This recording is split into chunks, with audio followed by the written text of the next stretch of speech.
Hello! The mic is not muted. Give me a second. Hi, everyone. Hi.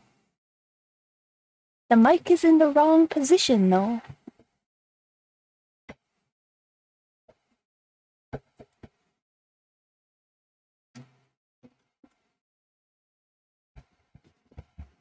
Ah, there we go.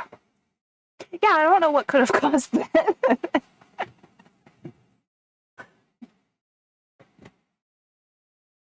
Sure is a mystery.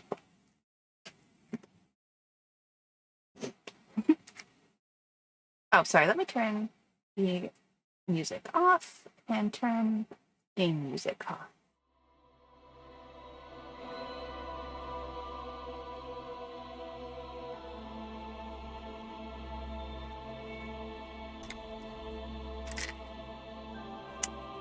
Plunder was using my mic stand to play online. To play Magic over, like, Discord, not, like, the online card game.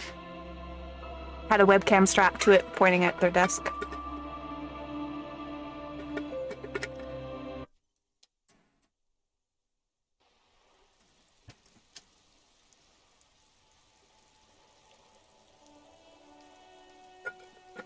Physical cards, yeah. So, where were we?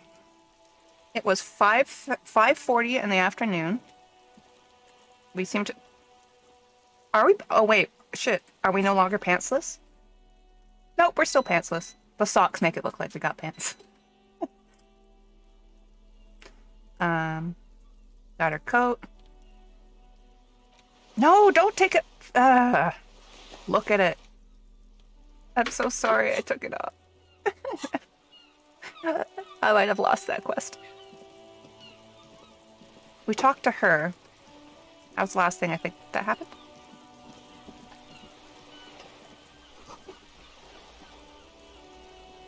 Ooh, scrounge. Oh, heck yeah. Always dig for trash. And magnesium. For snorting? I don't know. What do you do with magnesium? Docking reserved for residents.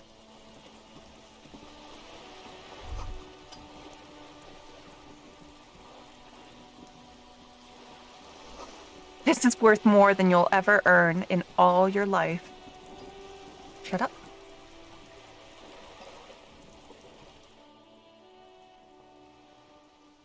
No, not gonna voice. Oh. Leans against the cabin top of her sailing boat, smiling as you approach. Her green raincoat glistens with droplets. A silk scarf is tied around her throat.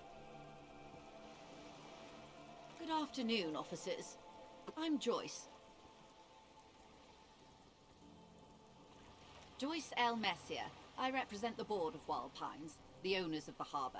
You gentlemen must be from the RCN.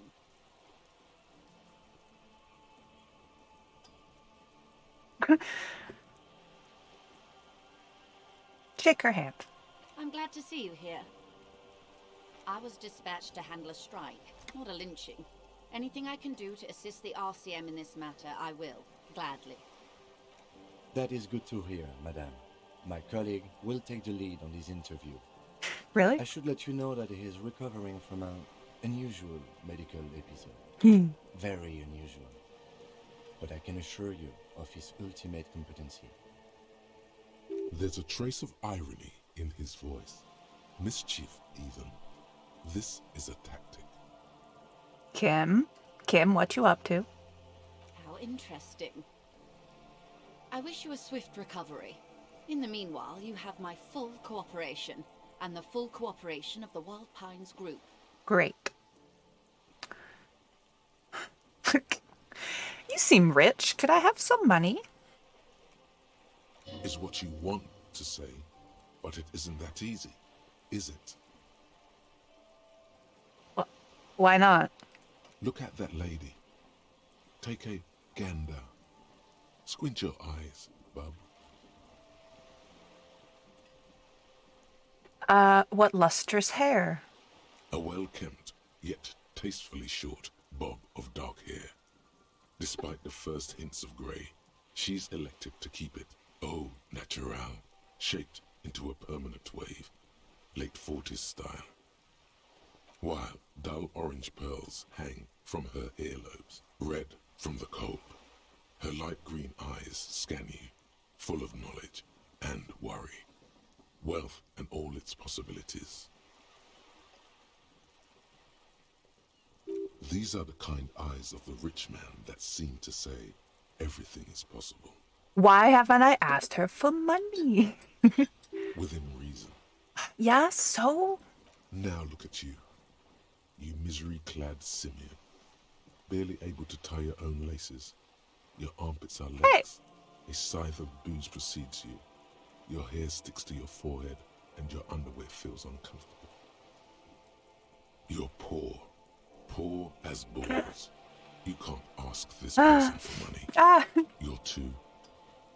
Okay. Hi, Baby Etrigan. Hi, Confetti. I really love the addition of this narrator. It's a new addition to the Final Cut version of this game. I wonder if she's single. If I can ask, I will. Can you spare $350? Yo. Ashamed? I'm not ashamed. What's this feeling? Never felt it before. This is a woman and I'm a man. Yes, I should make my own goddamn money. How much money do I have? $10. I got 10 whole bucks in a couple hours from scrounging. That's not bad.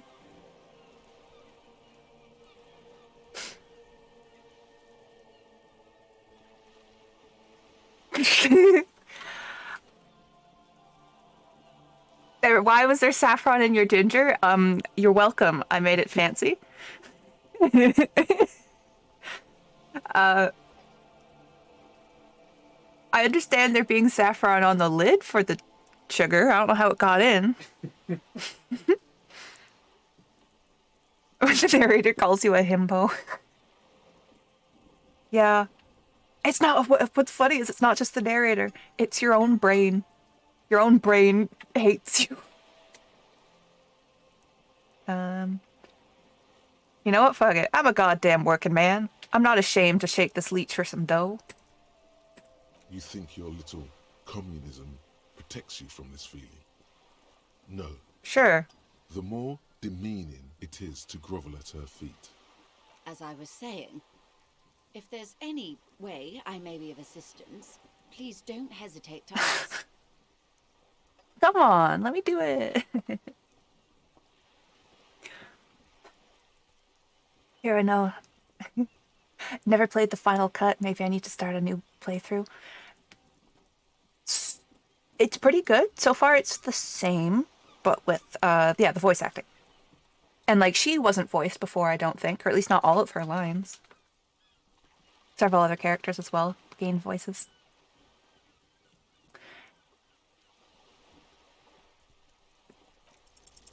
Yes! Voila, you're doing it. I'm doing it! Really put your back into it. Yell it from the top of your lungs.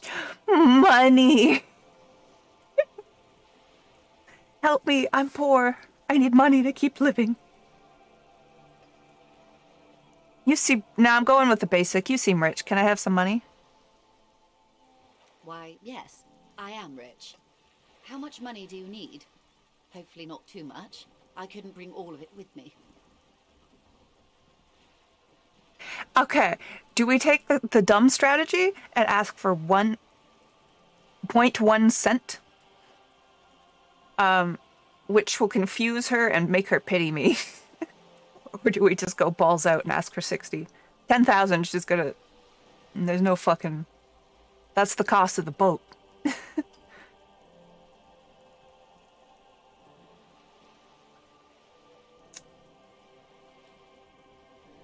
Yeah, we're gonna play real dumb with her. Not even a full set. Not even. So would I, but whoa. There is no such denomination. Ideas like this one are all part of his rare medical condition, man. Nothing to be worried about. That's a good sum. Not too small. Not 60. fantastically large. She pulls a zip bag out of her raincoat with paper notes arranged like black gills. Money, money, money. She removes a few notes Yeah. and hands them to you. The paper is cold and oily to the touch. So, I hope I didn't just bribe you, officer. It may not be technically illegal under the Emergency Act, but still. I'm still wiggling my head around this whole money concept. Funny you're worried about this and not your ruthless exploitation of the human race. I don't know enough about her yet.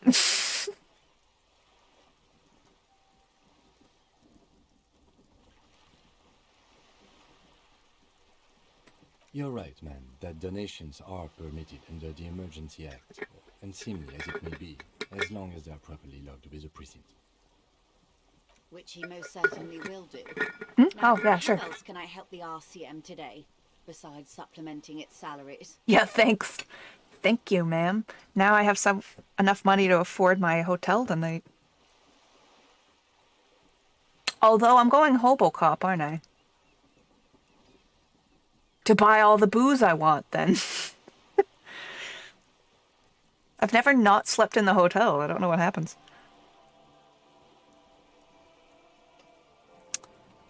What do you know about the lynching? A few things, I'm afraid.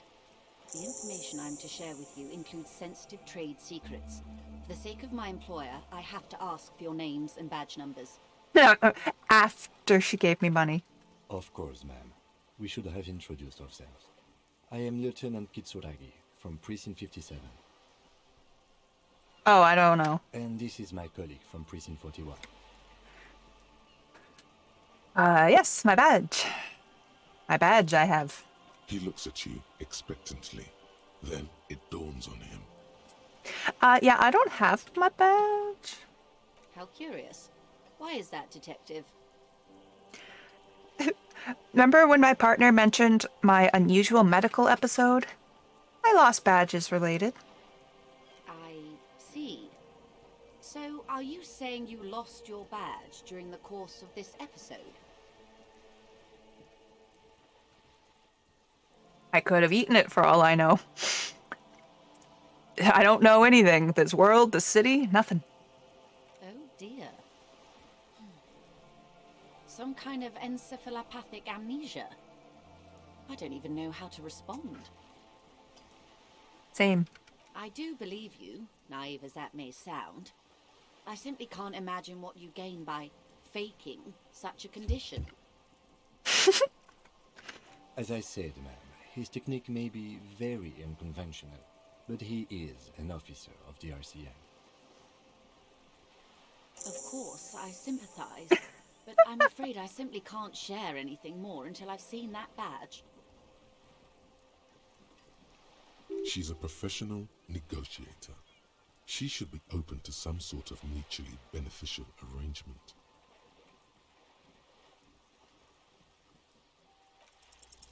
Feelings will guide the way. I assure you, it is no small matter for me either. We all share the responsibility for disarming this situation. I hope you have a badge for me as soon as possible. No, you don't understand. It's not like a side thing for me. This is my main thing. Trust me, officer, I am fully committed to resolving this impasse. This isn't some side gig for me.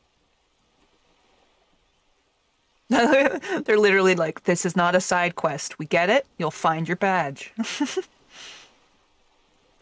You have so much. I only have this.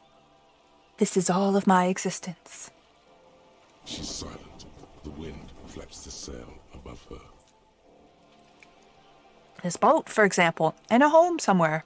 I only have this case. Officer.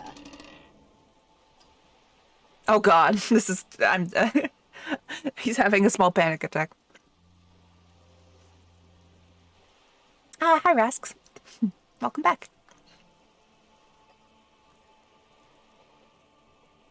There is only this ghost and this lynching.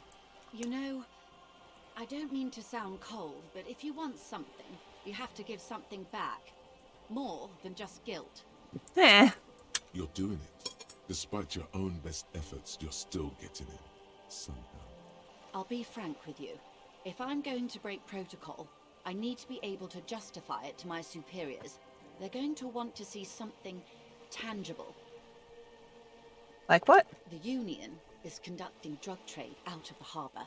It's an open secret in Martinez. Surely it must not come as a complete surprise to the RCM either. Perhaps it's time to look into it.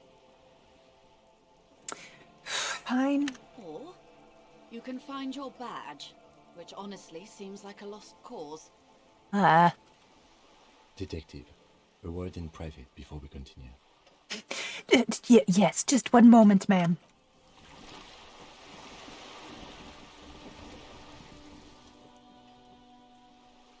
It's not. It's not going quite as I Oh my wanted God.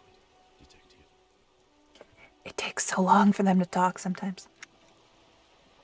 Honestly, I was expecting you to use your unorthodox technique to keep her off balance, and not volunteers to be her henchmen.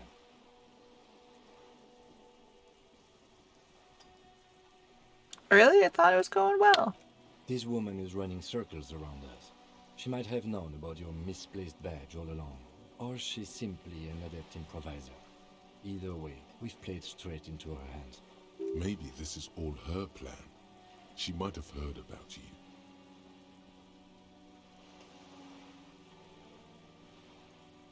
What, you say we don't investigate the drug trafficking? No. If there is reasonable suspicion, we must investigate. Otherwise, she could claim we're siding with the Union, or that we're on their take. We'd never hear the end of it. What I propose is, we ask her, then we investigate, briefly. But do not share the outcome of this investigation with her. We tell her it's done, and demand for her information on the lynching.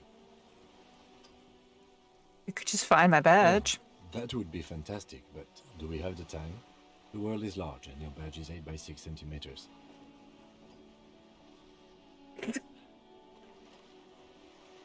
The situation might have changed drastically by the time you locate it. Time is of the essence. You could request a new one from the station, but that would literally take months. I wouldn't go that far. Her reaction did come off as sincere to me. I think she's just quick to adapt. Fine. You're back. Good. What can I help you with? These tattoos. The man who was killed. I'm afraid this is a discussion for once we've cleared the lynching question. Better not tie the Force Day to the Bat's Day on this. I hope there is something else I can Don't help use your you with. shipping metaphors on me. It's quite straightforward. Someone is using Terminal B to smuggle raw ingredients from the Samar and Isola into Revachol with the Union's blessing. Wild Pines has suspected it for years. Ingredients for what, ma'am? Meth and dextroamphetamine, GBL and various synthetic psychedelics. Honestly, it might be quicker to say what you can't make from the stuff. Yes, after they clear the terminal, we lose track. The actual production is taking place at various sites in and around Jamrock Quarter, north of here. Wild Pine seems to be well apprised of the local drug trade, ma'am. Do you mean to say the Union also produces the product? We're in logistics. It's our business to know. And no. As far as the company knows, the Union does not produce it. They transport the ingredients for a cut. Yes, but you won't get anything out of Evrat and the Dock Workers Union. Still, every chain has its weak link. The handoff. The motor lorries at the roundabout. Sure, the lorries. Precisely. Someone needs to move the ingredients from the harbour into the city. Once they reach Jamrock, they're distributed to a network of local manufacturers well beyond our grasp. But in transit, they're vulnerable. How convenient that they're stranded like beached whales at that roundabout. Perhaps you've noticed that a number of lorries are tangled in a traffic jam at the roundabout just now. Interview the drivers who are still hanging about. One of them might be waiting for a crucial shipment. I'll be explicit. If you find this driver, I will share company secrets with you.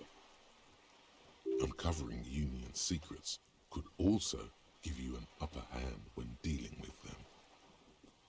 It's no coincidence all those lorries are stuck, is it? No. We asked East Motor Track to raise the drawbridge. The road company is a partner of one of our subsidiaries. However, this is a limited time opportunity. Once the complaint has been processed by the trade committee, they'll have no choice but to lower the drawbridge, and the operation will continue. Thousands of litres of raw ingredients will pour onto the streets of Revachol. Not the east across the river, but the west. The vulnerable, the weary. A cold breath rushes in from the bay, making its way down the alleyways and potholed streets. From Martinez to Jamrock, in the traffic you hear the clinking of glass vials, concealed beneath tarpaulin. Or is it just your teeth chattering in the cold? Fucking misery. A lot of it. It comes in from large Samaran factories in South Safre, Sigai, and Sinyao. The literage they must get from this terminal alone must be oceanic. Well, at least this solves one mystery. What is that, Lieutenant? Why I had to call East Motor Track and beg them to open a drawbridge for me. I'd wondered since I first drove in, on my motor carriage. I am sorry for the inconvenience, Lieutenant Kisaragi, but we need them trapped here. This is a unique opportunity. I'm sure you understand. So they stopped all those trucks in order to try to interrupt the drug trade. Fun. How do you think they're financing this strike? There are thousands of unpaid dock workers going strong for the 4th month straight. There was a shakedown of local businesses preceding the strike. Many were squeezed to bankruptcy to fund it. With all due respect to these desert cacti, the contents of a few cash registers cannot provide for 2,000 men. The local businesses can scarcely provide for themselves. So you think it's being funded with drugs? Precisely. Smuggled out of that very gate at night, most likely, then loaded onto lorries and driven to Jamrock. You simply need to find one driver who will open up to you. Yes? Excellent. According to my reports, there are at least 3 lorry drivers lingering near the roundabout. Hopefully one of them will know something. It may come to nothing, or it may just blow the case wide open. I can keep the drawbridge up for a few more days at least. You should have the time you need.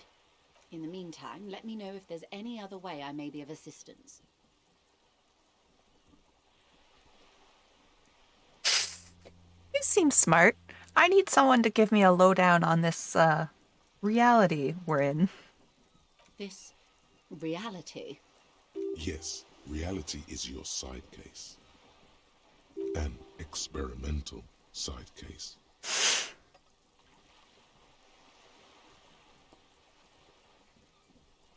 I am conducting a personal investigation into the world I find myself in. How truly curious.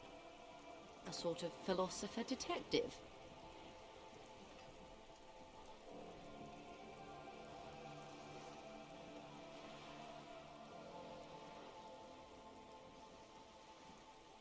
Huh. Oh? Yes. Why don't you tell Mrs. Messier what you told me? What did I tell him? Just the whole medical episode part? Ah, yes. The episode. Sounds like an acute case of encephalopathy, now that I think of it. I think that's brain swelling. Don't be phased, madame. He functions perfectly well. He only needs a lowdown on all of reality. We may be here a while then. Ask away, officer. I'll help however I can. All right, we're in. I know these all look good, but begin with the first, okay? Alrighty then, where are we? We're in Martinez, baby. Baby? A casual term of endearment popular among the 50-plus crowd. It's a disco holdover, pay it no heed. Yeah, but I'm disco. Aren't we all? She refers to your corresponding ages. Thanks, brain. Yeah, and what's Martinez? Martinez is a district of Revachol. A very small district tucked away near the industrial harbour.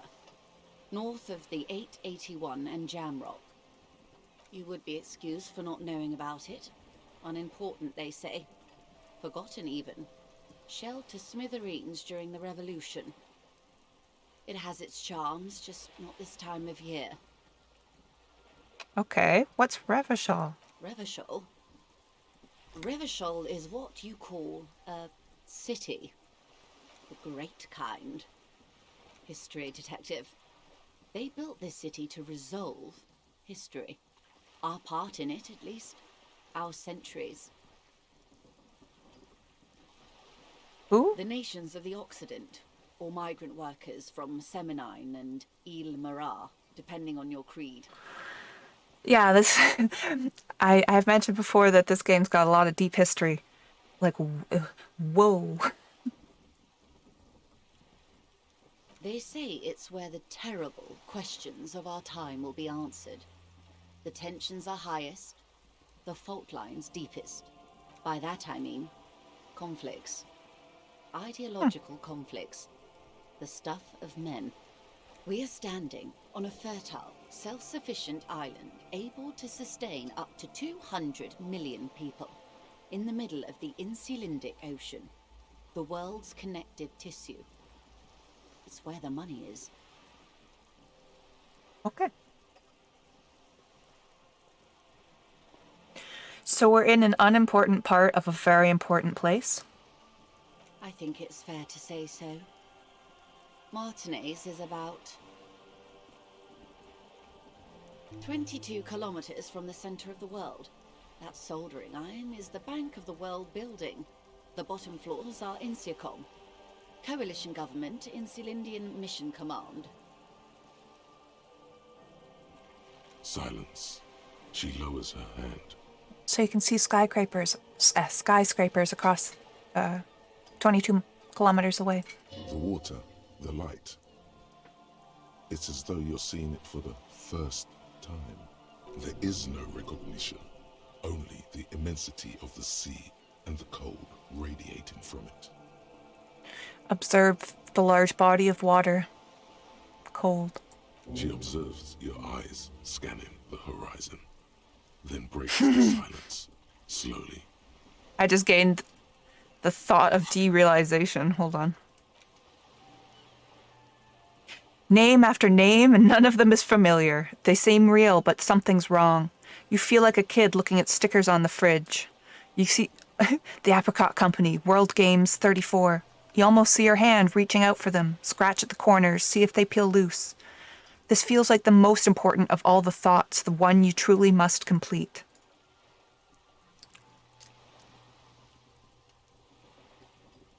Oh, got space. Do I have a spare skill point? Yeah. Oh, well then fuck yeah. Start thinking about why we know nothing. This is one thought you need to complete. Where are you? Was there something else you wanted to know? I remember something about a lowdown.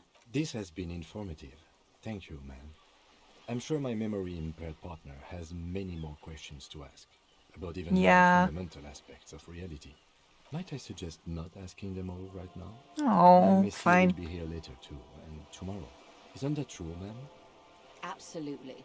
My commitment here is long-term. It's better not to eat all your candy at once. Indeed. I'm always at your service. Glad to have been of assistance. The little that I know. Everything. Right up to, but not including, trade secrets. First, you'd have to repeal the Emergencies Act of Trade in Aliments. That gives me the right to silence. It's quite the octopus. How? Why? By throwing off half a century of foreign domination under the Coalition. You'd be shooting yourself in the foot, in other words. Can't do it. But I am derailing us. You wanted to know about the strike. I believe the official title is Senior Labor Negotiator. Yeah, just who are you? In practice, I should have asked I'm this a first. grocery clerk. I relay the union's demands to Wild Pines and return with Wild Pines' counteroffer. And how are the talks going? They're not. That's the problem. The Union stopped all negotiations a week ago, after that awful lynching took place. Now they won't even let me into the harbor. There's a 2-meter-20 racist behemoth blocking the gates. Oh, Measurehead? Yep. Let's say I was not making the kind of progress I'd hoped for when I first arrived. And when did you first arrive? I arrived 3 weeks ago. Yes, in the middle of February. The bay was still partially frozen then. I prefer to do these things on site, like the RCM. But the strike began in December. I wasn't the original negotiator here. Oh. I took over after Mr. Gaumont hit a wall with Mr. Clare, the union boss. Mr. Clare refused to speak with Gaumont despite concessions he'd granted the union in prior negotiations. This isn't the first time the union has gone on strike. Heavens no. There have been 2 prior strikes. Both times the union won significant concessions, including overtime pay and a medical plan. This time their demands are more, I guess you could say, aggressive. Ludicrous even. It's meant.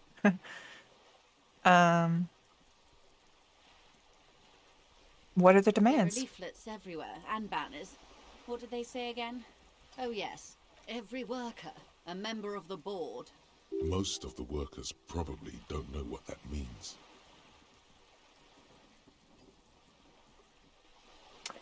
I don't know what to think about that. Fortunately, they explained it. Every time the Wild Pines group makes a decision about anything, it needs the signature of each of the 2,200 workers in its Martinez terminal. Just so you understand, this is but one of 22 terminals owned by Wild Pines.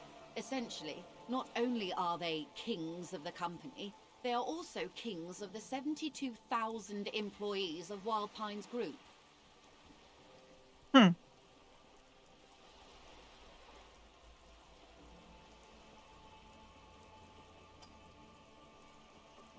What are you gonna do? I'm not sure. Naturally, I assume that was just their opening position, a hard-nosed tactic with a side of mockery. But there's been no follow-up, just the same nonsensical slogan repeated over and over again. And now, people are getting lynched, I hear. Behind the whirling in rags. Excuse me, from whom did you hear about this lynching? I first heard it from the boyer at the gates.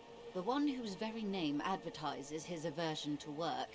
I think he said it was, "Call me mañana." This checks out. Ah, thank you for the follow, Hikiko. Hikikomoti. Ah.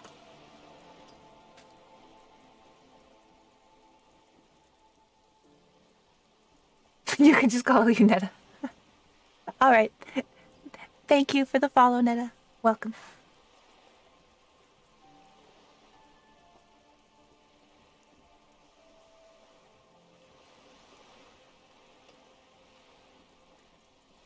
Oh.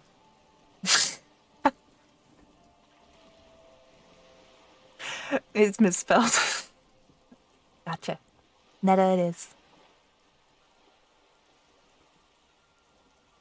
What happened to the last guy? That's my Mr. main Clare question. told him to, how did he put it? Fuck off, midget. Gaumont is short of stature, you see. Not cool. Keep in mind, this is a negotiator, Mr. Clare. ASMR agreed to time. Before, and Okay. he was more than fair with All him right, and baby the Etrigan. union. One moment. Let me back out of this conversation. Of course. Of course, detective. Take care. Auto save.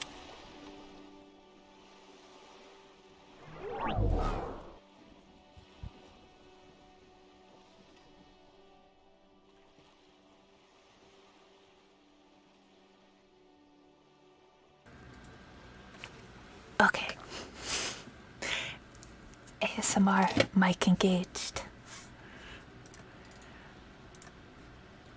I have to remember. I don't remember how long it was supposed to be. 5 minutes? Yes, 5 minutes.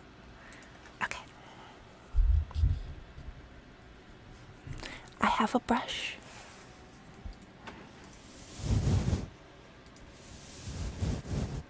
I'm taking this excuse for a snack break.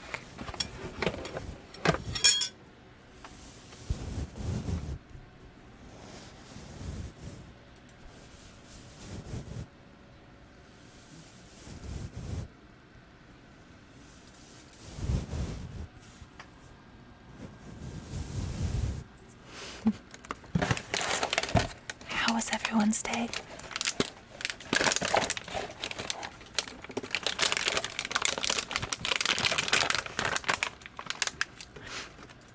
I had very last minute, but very tasty dumplings for dinner. Yep. What? You think it was fake ASMR?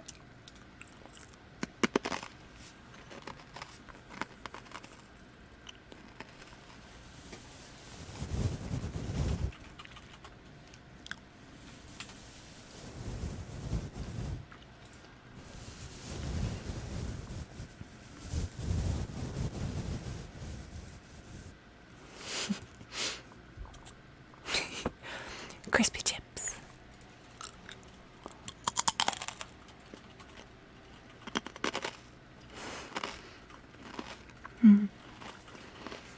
That's true. ASMR does come in a wide range. These are the things I have easiest access to. I'm open to suggestions though.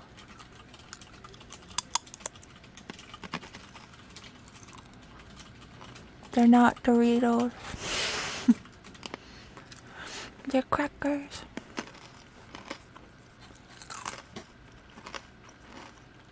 But let me have Doritos.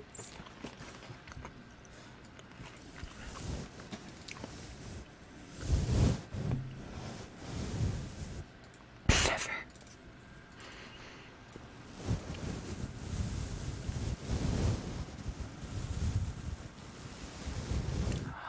Ooh, I have an idea.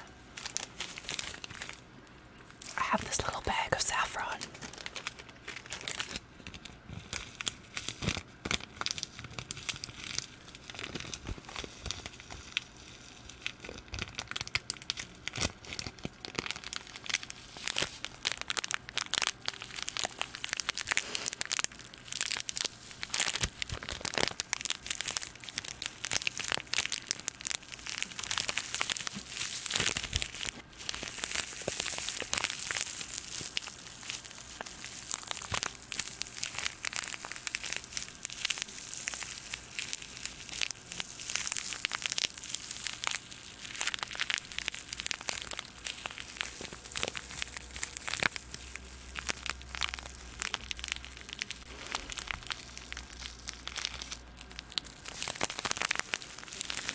It's pretty good. I'm just listening to it. Oops. Hands in front of the camera.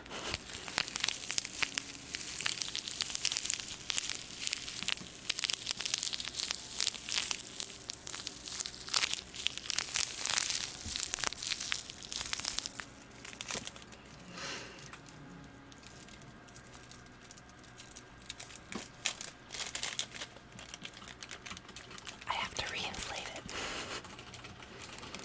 I crushed it.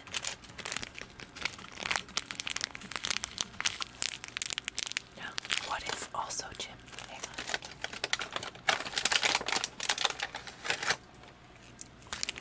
Here, last thing.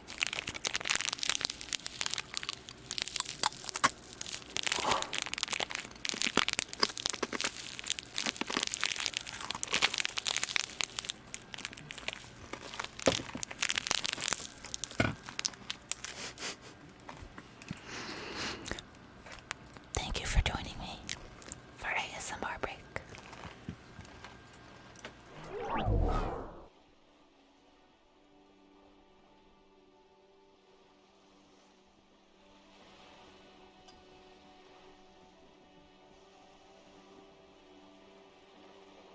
I'm back.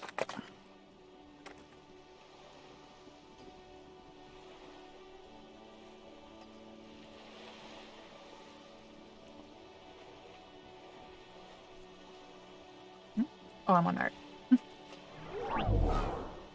Yep. I bet.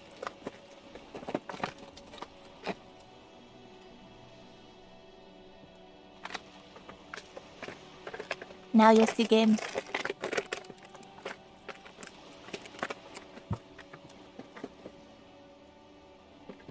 Alright. I've had enough of an info dump from this lady.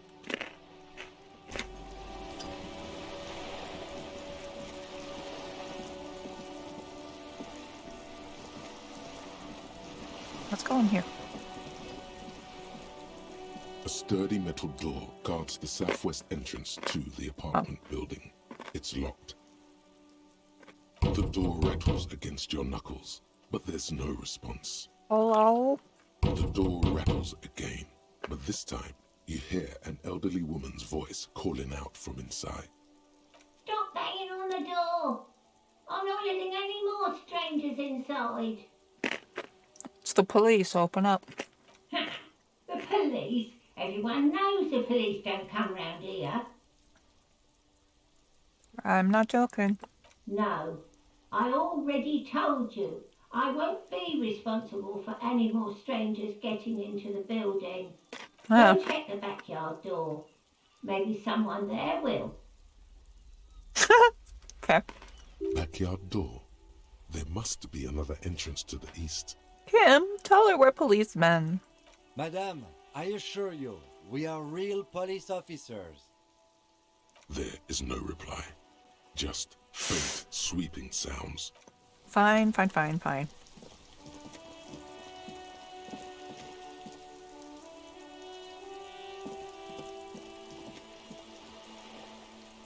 What is that?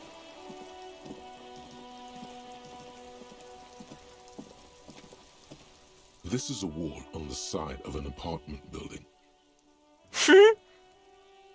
But why am I looking at this wall? You have no clue. It's just a wall. So many walls all over Martinez.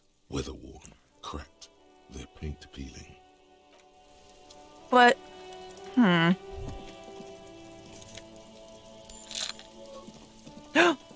Hey, Brat, guess what? I'm on your side now. Are you trying to sneak up on me? Come to slit my throat in my sleep? Time to send the old lady to jail. Logic. We'll start with this kid first. She's not sleeping right now. Pig's come to take me out. Trying to snuff me out. Are you sleeping right now? Don't get fucking clever with me, Pig. You think you're so clever. Trying to sneak up on me again? Alright, she don't wanna.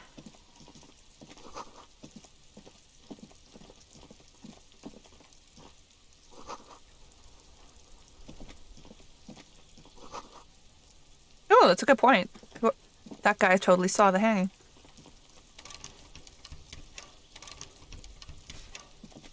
Nope.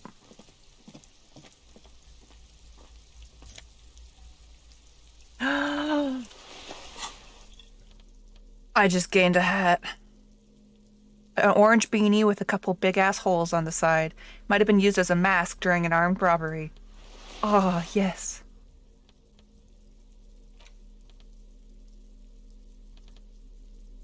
Not these kids again.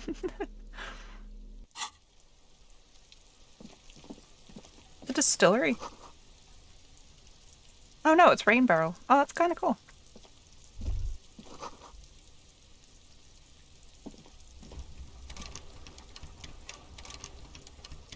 Nope. High fashion at its finest. Thank you. Why is this spinning around, but there's nothing here?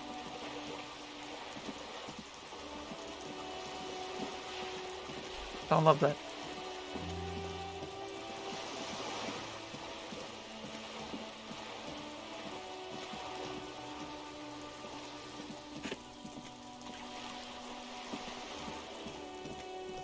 All right, lady. Child. Let's go talk to your mom.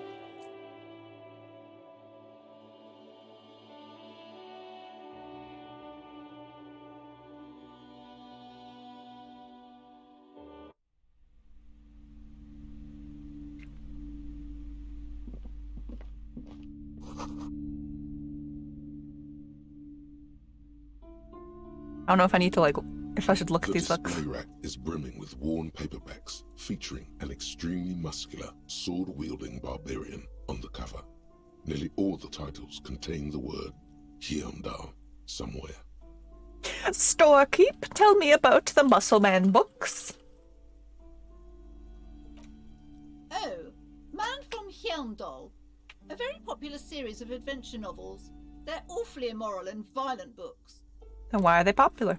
Blood and violence, scantily clad women, epic narratives, all those mystical things he encounters. They're bound to grab those with little imagination and nothing to do. Ah. At last, someone sensible. However, I still urge you to buy one. Can't judge a book by the cover, they say. If you're a novice of the series, I'd recommend Hyundalaman, the man from Hyundal. It's supposed to be a good introduction to the series. Rows and rows of Hyundalamen blur your vision. You make out some titles. Man from Hyundal and the Mammoth Riders. Man from Hyundal, Return to Hyundal. And the solipsistic Man from Hyundal and the Hyundal Man. Oh, good God, how many are there? Maybe 100. Oh my God. Man from Hyundal and the sages at the end of the world. Man from Hyundal and the false god. Man from Hyundal and the scorched earth. Man from Hyundal, the Hyundal colonies. Man from Hyundal. This and the dude had to swamp read beast. this. Man from Hyundal and the snow crabs. Oh, is that all? Not even close. Man from Hyundal in hell. Man from Hyundal and the forest of slaves. Man from Hyundal under the lake. Man from Hyundal, Hyundal burning. There's even the trial of death. Dang, I have Just little another comic imagination. game book set in the world of Hyundalaman, and so much more. Do any of them call to me? Nothing of interest. Only silence and the cosmic background pain radiation. Okay.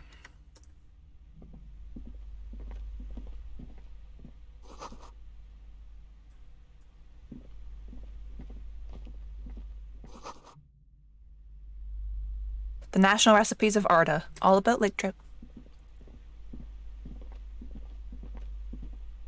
A small mountain of colorful board game boxes. There are numerous types of games for all ages. A lot of shelf space seems to be taken up by Wirral-related merchandise. I'll buy the entire stock of the Hyundal. Okay, I'll try to pick you up a Hyundal. Tell me about these, Storekeep. Wonderful board games, sir. The Viticulturist is a classic for sure, or perhaps you'd like Archipelagos of Insulinda, a very educational game for those interested in geography. Raubritta is a fun game of economic competition, but can get quite intense after a while. We have games for the whole family. You can play with your children. I don't think I have kids. Friends are technically like family. For playing with friends, I'd recommend Suzerainty. It's a civilization building game where you build a civilization, then set off to brutally colonize and repress other civilizations. It'll cost 12 real. What about these Wirral things? Lousy auras there. No, role-playing games are popular among those types. You know, who are into those kind of things. Personally, I don't like it. Not at all. I've heard they turn people into occult enthusiasts. Oh, it's just D&D. Gotcha. Where they try to summon entities. Highly immoral stuff. You can still buy them, though. Well, An endless variety of source books, lore books, and codices litter the table. There's also a large hardbound tome with intricate cover art, The Hunters of Katawak, Boreal Creature Compendium, and a pick-your-path adventure game book titled Tales of Wirral, Cavern of Velkrag. Books in a board game section? Who wants to read books? anything that catches my eye. There's a box that says Wirral, 3rd edition Mega Setting Supplements Module. The side panel notes, a fantastique adventure board game, new maps and miniatures. Ooh, That miniatures. price is steep, but then it's the 3rd edition mega setting supplement, so it makes sense. Nonsense for anemic Beano-clads. Shut up about cards. Such a weird word. That's so expensive. That costs more than a night at the hotel.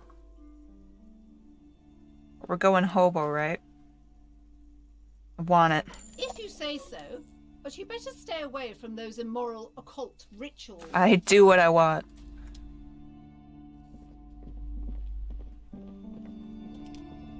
These shelves are overburdened with books from the same series.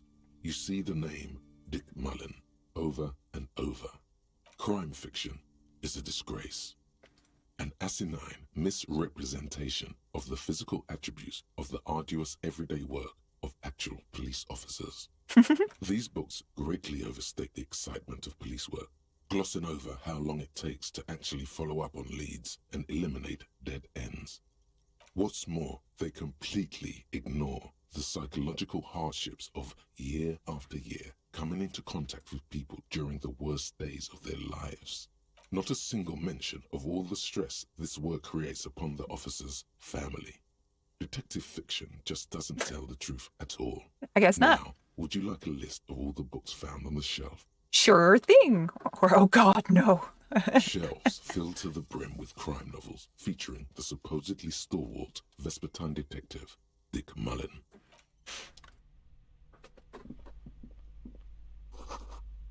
Tome of Fastest Magic.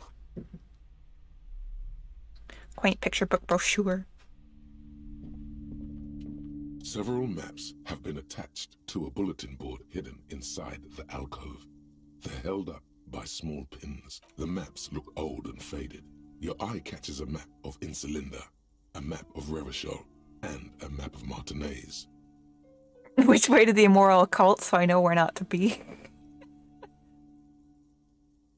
Down. Always go down. It's not really a map. It's a tourist thing. A picture postcard with buildings on it, drawn from an isometric perspective. Still, it's detailed. Could be pretty useful for scouting ahead. You see, the north coast of a verdant island is shattered by the delta of a river. It is the River Esperance. Countless bridges put the shards back together, connecting city blocks to river islands. La Delta says a great artificial heart in the center, teeming with life forms and construction. To the east, rolling hillsides. La Huron, it's somewhere to live. Not bad. Then there's Jamrock. It's bad. People shouldn't live there, but they do. Then Forberg. It's almost as bad, and much larger. It's so small you can't even see it on the map. No, wait. There it is. North of Jamrock. No, Coal City is worse. A charred limb. Rain falls on its slick black streets. And then there's the burnt-out quarter in the heart of Jamrock. Is it cold in this bookstore? Or is it just you? Can I buy these maps? I'm sorry, officer. The map of Martinez is the only one available. They're quite valuable, though they might not look it. The map of Martinez is 90 cents, though. Yes. Are you interested or not? Always good to be informed of your surroundings. Can I do anything with that? The worn map features the patchwork grid of the streets of Martinez. Your finger moves through the various streets, across Rue de Saint-Ghislain and Rue Saint-Cypar, over Saint-Brun and Martinez North, finally coming to a halt on the spot where you are currently standing. Oh, that got me nothing. Ooh, yes, I really want to play with Large this. letters on the front form a title, Wirral. The colourful box is illustrated with bucolic vistas. The cover art also features odd-looking humanoids. Some short, some taller, some with pointy ears, others with ephemeral wings. Examine. Text underneath the title in smaller typeface reads, 3rd edition. A blurb on the back reads, Tired of the tedium and toil of modern life? Escape to Wirral. Leave behind Isolas and nations with their petty squabbles. Discard electricity, magnets, and boring technological widgets. Succumb to a world of high pasternal fantastique. Unleash your imagination and create an adventure of endless possibilities. Discover the terrible secret threatening Wirral. Can your band of adventurers save the world? Exactly. That's the spirit. All you have to do is read an intricate rulebook, study an assortment of maps, unfold the illustrated gameboard, and start rolling dice. All you need to do is read an intricate rulebook. In no time, you could be romping through grasslands with low-level characters, hunted by Iskala riders, or battling unspeakable monsters in endless dungeons fraught with danger and despair, conjuring up forceful magics to aid your quest. Don't forget heated arguments escalating to physical confrontation with your friends. And beer. Lots of beer. And most importantly, never forget to rage quit if the dice don't go your way. You pry open the box. Inside, a colorful box with a... I will look at that in the nighttime. Waste some time with that. This bookstore is not strictly about crime, romance, and biographies of fate. Amidst the various books, you find one written by someone named Matthias W. Dundas. It's about wholeness, unity, balance. These three things are very important to the working class mind. The point of the book, and many others on this shelf, is to give people medicinal advice in situations where they don't have access to paid health services. Huh? It serves platitudes, while also telling everyone that traditional medicine, the kind people don't have access to, and which costs more than this book, is garbage, and would only give you cancer anyway, without even curing your cold or anything. Wholeness, unity, balance, on the other hand, can basically take care of anything. Though it is important to note, when it's up to your mind to heal yourself, then it's because of your mind that you're ill in the first place. The book features chapters on topics such as how to find magnesium. It even lists plants you can harvest magnesium from. These things are all like How to super continue relevant to drinking if our you're character. An alcoholic who has destroyed his liver. And there's even a chapter on the ancient Seraïs tradition of using duck gallbladder preservatives to treat and prevent sexually transmitted diseases.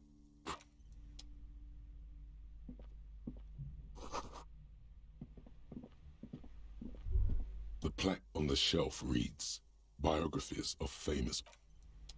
Oh, I missed it.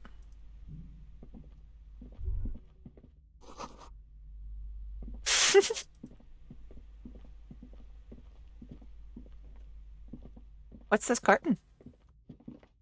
You see a set of tattered curtains blocking the way to another room. A strange cage-like trinket dangles from the curtains. Excuse me, officer. The back room is strictly for employees only. You see some kind of charm, an irregular polyhedron assembled from bones, sticks, and straw. Inside, a disturbing fish head with empty eye sockets stares at you. This is a traditional Seminese ward, meant to provide protection against ill luck, bad dreams, curses, and other supernatural scourges. And who were the Seminese? Inhabitants of Ile de Fantôme, the Seminine Islands down south. Aside from poking at it suspiciously, there is nothing else to do with the fish head charm at this time. Nothing. Now please go back to browsing the books. Don't you feel compelled to look at the books? The books are all you care about. She speaks almost as if she's trying to put a spell on you, I noticed. urging you to buy more books. Oddly enough, the more she tries to draw you away from the curtains, the more alluring they become.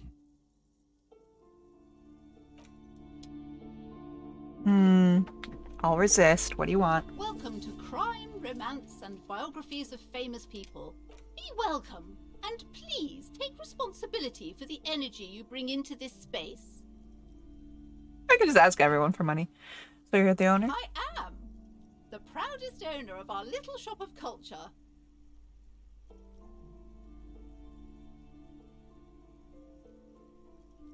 Your daughter stands outside, right? Annette, yes, my daughter. I hope she wasn't slacking off again with her nose in science fiction. Tell me, was she at her post doing her job like a proper girl? Yes. Wonderful. Did you talk to her? Yes. Great. On a scale of 1 to 10, how compelled were you to buy books after talking with her?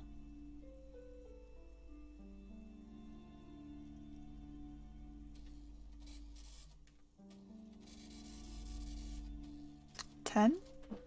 My precious, her dedication brings joy to my heart. If you have children, I hope they turn out as great as my Annette. The way you're handling her strikes me as wrong. Mind your own business, sir. In our society, people don't get to tell each other how to raise their children. It's none of your or anyone's business. Denial is the way she copes with criticism. I'm here to dismantle the free market and abolish child labor. You must be kidding. There's nothing like that happening. Oh, so you pay her? Good, sir. What does a young child do with money anyway? No, I save it for her, as a fund. She's securing her financial future out there. Such criminal behavior would not happen in more developed countries. So it's both child labor and slavery. Those countries will realize they've raised a lazy and spoiled generation. Are we done with the jokes now? Yes, we've had quite enough fun here. Right. The woman before you scans the store, her shoulders rigid and tense. Every now and then, she nudges her glasses. So, anyway, this place is cursed, right? Cursed? Who said that? Annette? I will have a word with her. This place is not cursed. It has a robustly magnetic energy. Good for commercial activity. What in God's name is she talking about? We're opening the curtain. The curtains, tattered with... Just as you're about to pull apart the curtains, the petrified voice of the shop owner cries out once more.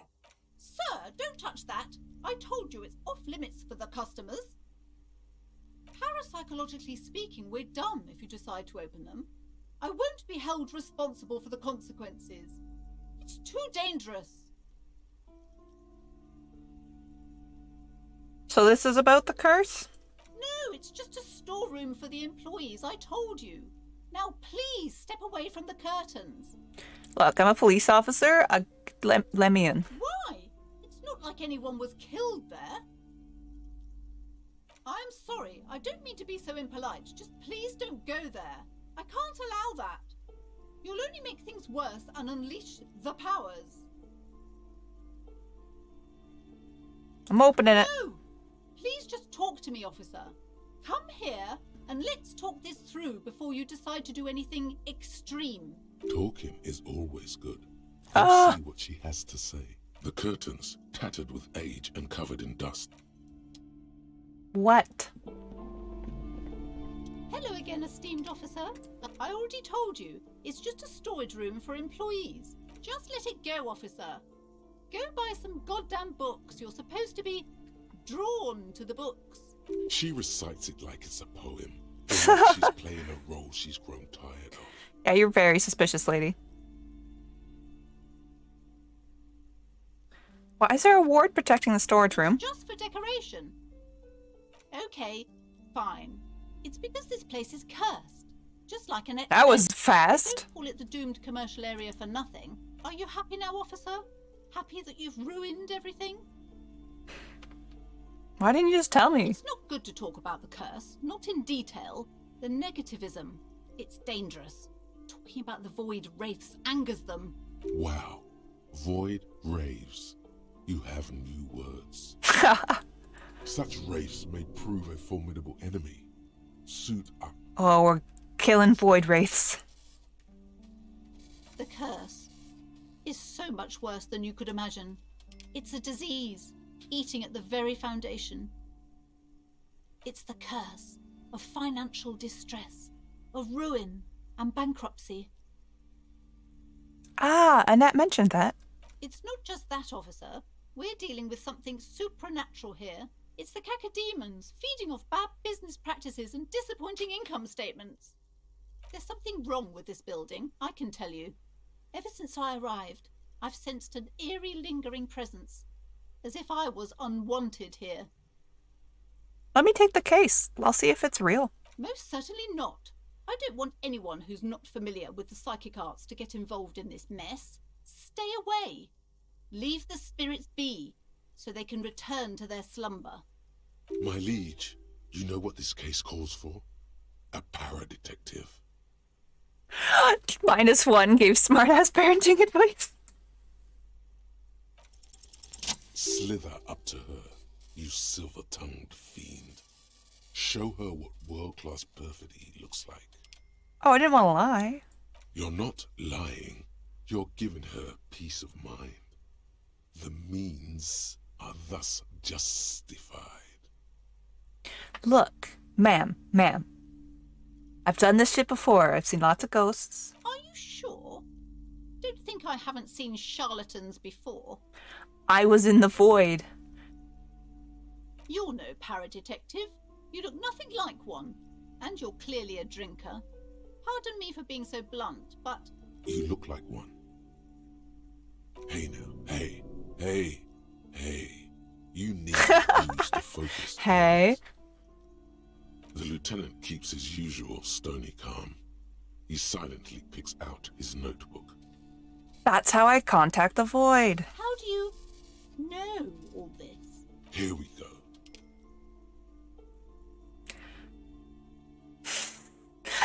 I am the void revenant. I have powers to debad all the bad energy. I should have realized.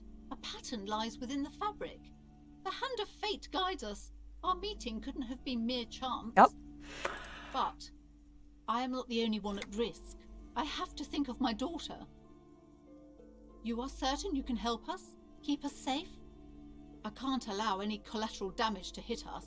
No problem. You're safe. If you promise, good officer, then you might be our last hope. Do you swear it? On my honor. Thank you, sir. There's one more thing I haven't told you about yet. The entity. Do not act surprised. You know of these things, sire. Of course, the entity. I sensed its presence. You have? The entity takes the form of a woman, a witch probably.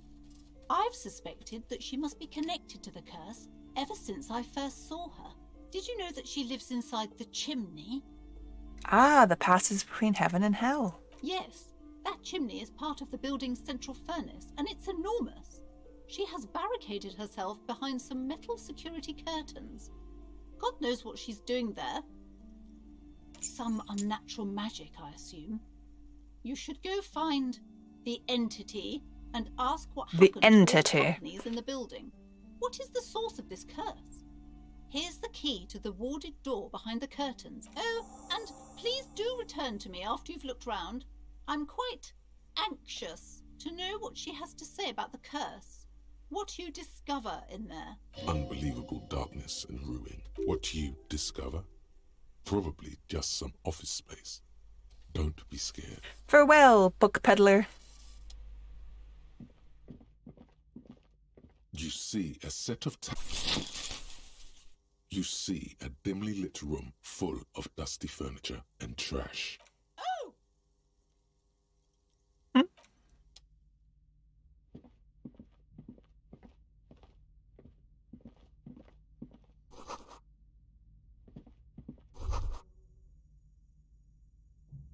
Oh, is this like an old salon?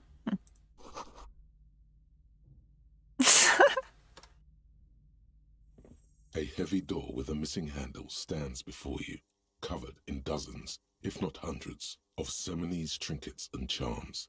After exerting some force, you manage to turn the key. It's eerily silent. The door slides slightly open, letting a draft of cold air into the room. You feel the tiny hairs on the back of your neck rise up, as if someone's standing right behind you. Outside, the wind howls in from across the bay. The building at Rue de Saint-Ghislain stands like a matchbox on its side, with men inside like little wooden sticks ready to catch fire. A panicking woman squeezes the pendant around her neck until it leaves a mark inside her palm. A man, a few meters away, stands frozen with a key in his hand. Somewhere inside, a spider is spinning its web. Oh, that gets really trippy when the narrator, which is inside your own mind, starts to... You're watching yourself from the outside. Like, what? Okay. I'll go first. I'm brave.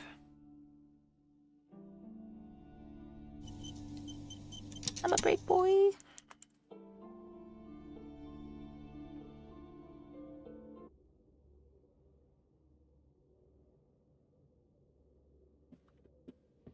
What is this place?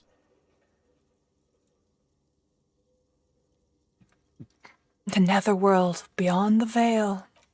No, it's a gym. Though it looks like no one's been here in ages. I doubt the electricity still works. Good thing we have a flashlight on us. Don't forget to take it out of your bag before we move on. An eerie feeling rises in your chest. What if there's a reason no one's been here? Yes, because it's closed. No need to look for supernatural explanations where a banal one will do. Now let's move on, shall we? Fine. I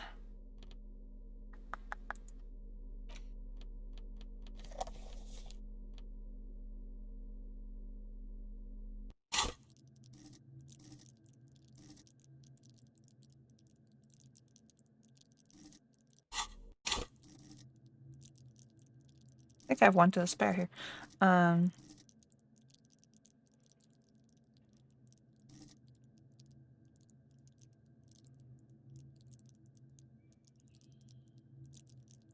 Not sure where to put it yet.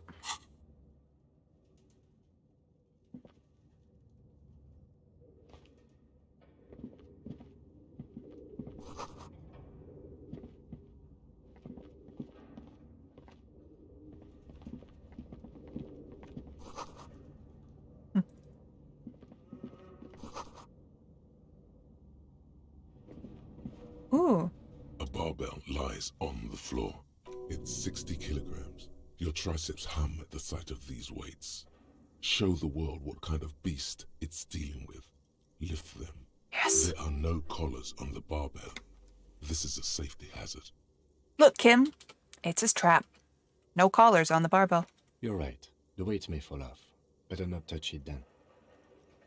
Should be a felony. It would be a violation of EPIS safety regulations if the gym was still operating, but it isn't. No one's supposed to come here anymore.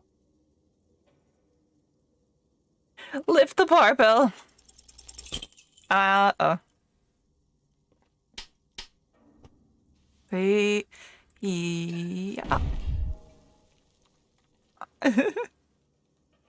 You manage to hoist it off the ground, but the barbell feels wobbly and dangerous. Your hands slip with sweat.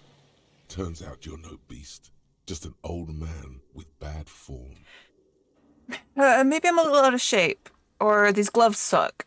Proper weightlifting gloves would definitely afford a better grip.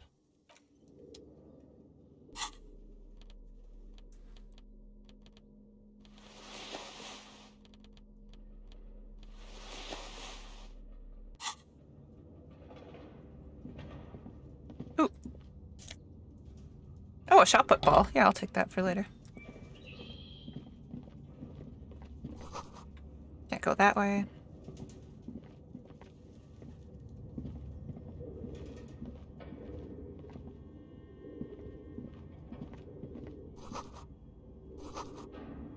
Stuffed animals.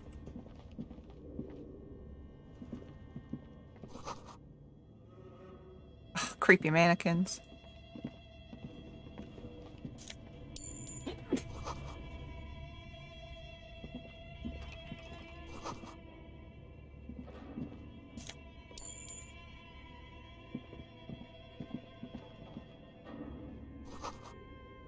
Skis.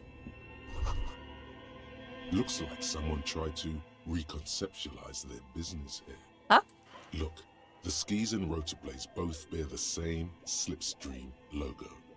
It seems likely that they started out making one, failed to turn a profit, and then pivoted to producing the other. But which first? That's a good question. And yet they still failed. How sad. Reality is ruthless.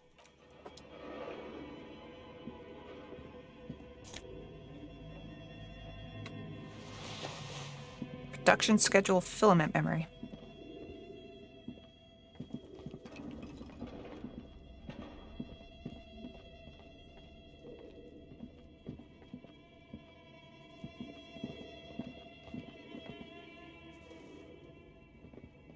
Is that like a elf? Your flashlight slides over an old green chalkboard covered in scribbles, sketches, and schemes, like some ancient cave mural. Some of the writing has faded with age, but you can still make out sections here and there. Photos and drawings have been pinned to the board. The handwriting is only partly legible, but you can still make out 3 slogans: Call in, Tune out, Wirral Untethered, and Heat Death of the Universe. Outside, a cold wind wraps the building in its bosom. Snowflakes in the wind. An old woman passes what the locals call the doomed commercial area. She tries hard not to look at the bookstore windows. It's unwise. This is a monthly calendar from the year 50. Cryptic words like sprint, daily minimi, and GPI span the marker-drawn grid. Minimi stands for a mini meeting. It's part of a bigger framework for managing work called RUN. Station 41 tried to implement it a few years ago, but failed. So what happened here? As time goes on, the numbers in the boxes grow rarer and rarer. The board becomes an empty snowfield in the final days. Looks like they didn't make it. A note in the bottom left corner of the chalkboard says, "See the prod schedule filament for details." That's the thing I found. These lithe, pointy-eared creatures appear to be different types of Welkins, translucent Welkins, with organs shining under their skin, and even ether Welkins. This looks like an enormous improvement on the classic We're Out setting. Much more advanced, light years ahead. You should adopt one of those Welkins as your persona. No longer a mere man, but a Welkin. Yes, become Welkin. One of the Welkins, towering among the rest, appears to be different, however. It's Vara Hamira, a high Welkin, his face white and scarred like cracked marble. This is clearly a Welkin supremacist. The note says, all Clearly. Welkin races will be purged. The Haldor, the Twarg, the humans, and even headless men, all of them purged. An inordinate amount of time has gone into drawing these little Welkin creatures. One of them's a supremacist. Mm-hmm.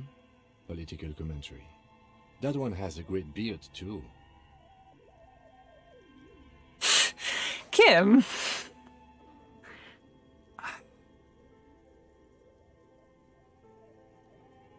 Just look at those details. So much effort.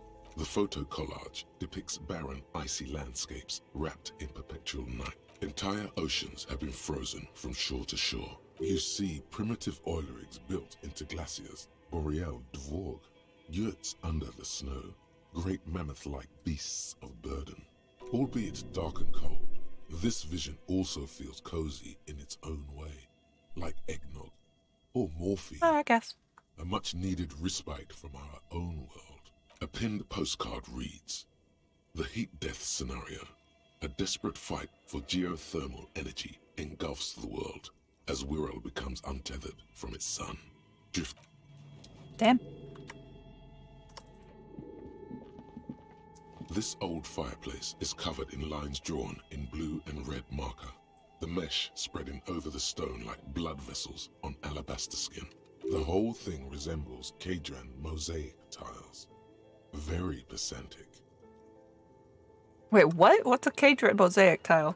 History classes, Students with their textbooks open, studying the roots of our civilization.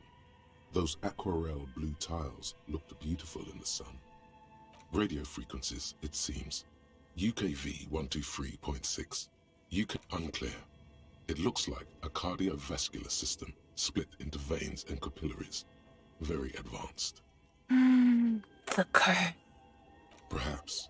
The web is comprised of radio stations, all lead back to one red heart, titled the Game Master Frequency. A note says, this one can listen in on any station it wants. So if it's a game, who plays? Whoever decides to call in to a call-in station, it looks like. There's no way a little basement studio working here could pull anything like this off. My God. It's as if the less money they had, the more ambitious their project became. The schedule. I know doom when I see it. The company was running out of funding. Nothing. It's just lines on marble. An echo from times long gone.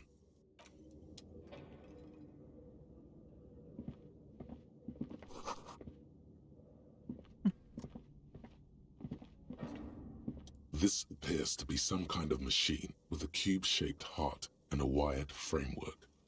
The keyboard has a rectangular on-off button. A piece of paper still hangs from the printer. A radio computer.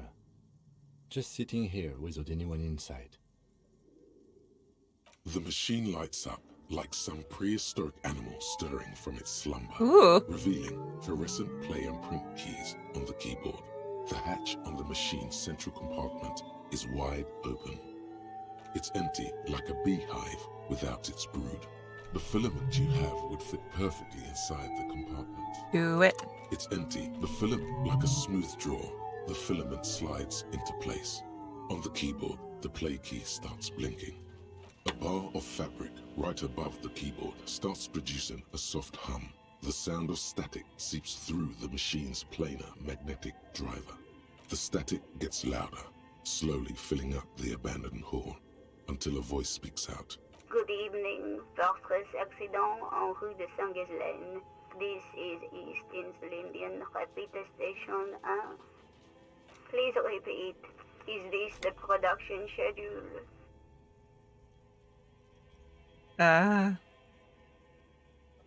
Why'd you call me? Fortress Accident? Fortress Accident is the company on whose name the terminal you are currently using has been registered to. Do you know any more about them? One moment. Fortress Accident SCA produces revolutionary interactive call-in radio games. That's what the catalog says. That's not bad. Wow, conceptual. Any other questions? What's the production schedule? The filament you have inserted into the reader. Yes. Is that the production schedule? Good. Please repeat the password. Password? Of course it would have a password. Ah. That's why there's a human administrator involved. Give me a hint. No. A hint system is not part of the protocol for repeater stations. This is the police. I am contractually obliged to protect the privacy of the filament holder Fortress Accident. Without filing a warrant with Lintel, I cannot give you access to this filament. I'm afraid we are not doing that. Now, can you please repeat the password?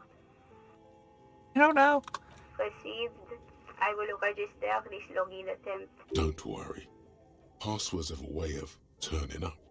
Fortress Accident. Is there anything else I can do for you today? Thank you, and goodbye. Tiles on the cube are still smoldering, casting the framework in a soft glow. Oh, print. For it, nothing happens. Behind the hatch sits a cube-like crisscross of filaments. Well, I guess I will leave that alone for now. Okay. What do you think is going on with that computer, chalkboard, and fireplace? A failed business. Yes, that is the question. It looks like one of those popular pen and paper role-playing games. Only these people were trying to automate it, make it work on radio computers. Oh, this is so meta. Indeed, those Welkins are a dead giveaway. Role-playing people love that stuff. Super cool. Someone should give them millions of real immediately. Through call-in stations. None of the players have to be physically present. Anyone in the world can participate in the game, as long as they have a two-way radio. Then there's the Game Master frequency that listens in on the smaller call-in stations. I think that was supposed to coordinate the stories. His fascination has swept aside other concerns for the moment. He's a little hooked. Anyone do this before? Not to my knowledge. They make automated games in Graz, Messina, Königstein. You know, places with industry. Not in Revachol West. But I don't think anyone has attempted to create an interisolary game before. We just don't have the technology. No idea. They stopped filling out the schedule on the chalkboard. Indeed, it's ambitious and untethered from reality, but... Let's finish it. It's too late for that, I'm afraid. Okay, let's keep moving. Oh.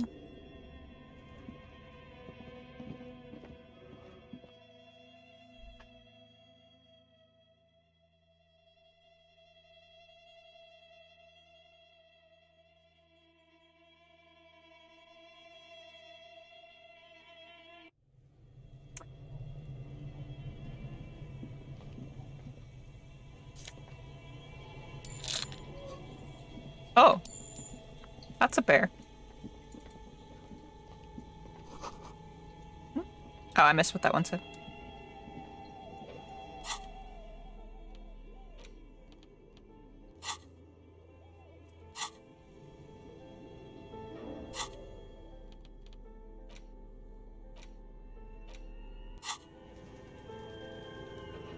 Hello? A thick layer of coal dust covers the furnace, coloring it pitch black.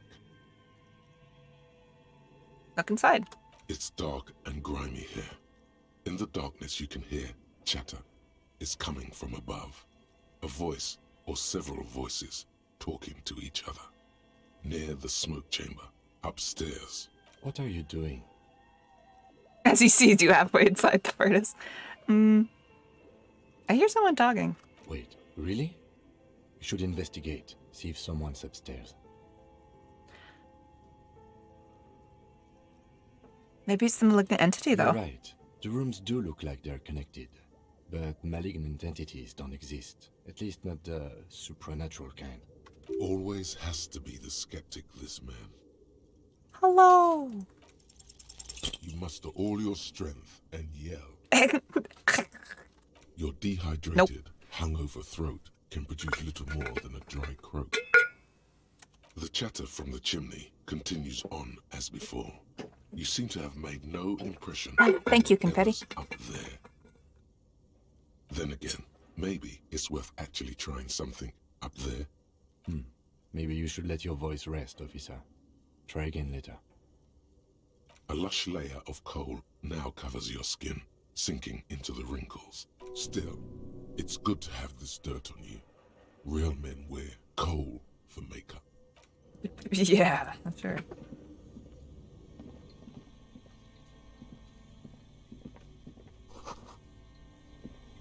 What's up, bear? You see a terrifying ice bear with a strange compartment in its belly. The door is covered in frost, and the bear's eyes are glowing red. The bear looks oddly realistic. Is it taxidermy? What is it? The lieutenant doesn't answer. His eyes are glued to the animal. A sharp slice of light shines out from its mysterious belly door. A gust of freezing cold air rushes to greet you. You hear a low grumble as the bear regulates itself. This is the inside of a refrigerator. The lieutenant takes a peek inside.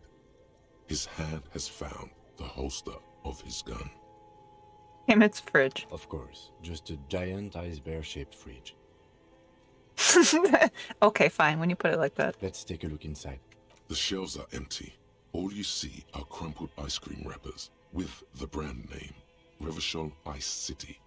You pocket the note, and the little fridge magnets keeping it on the door.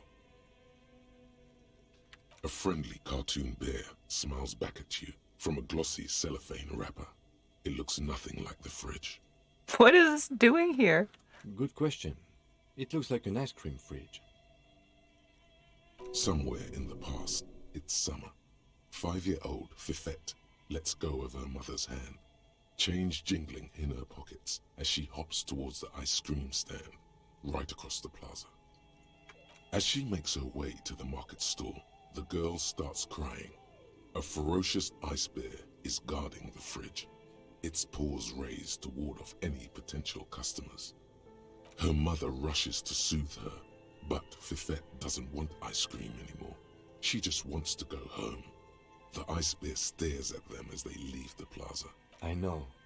What an unfortunate marketing choice. What is even worse, the bear is still costing them money to this day.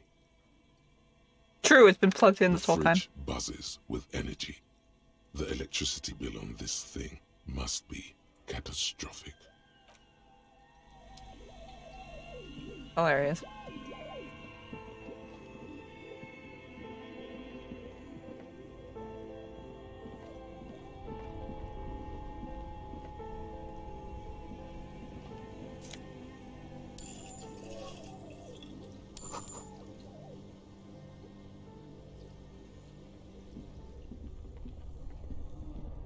Two cables are plugged into the breaker box. The red one leads to the ice bear fridge, and the black one to the ice cream maker nearby. Oh, well then let's leave the Baron for now. Something close to you dies with a soft electric purr. Why did you do that? It's the color of the immeasurable cosmos. The lieutenant raises his brows, but doesn't say anything.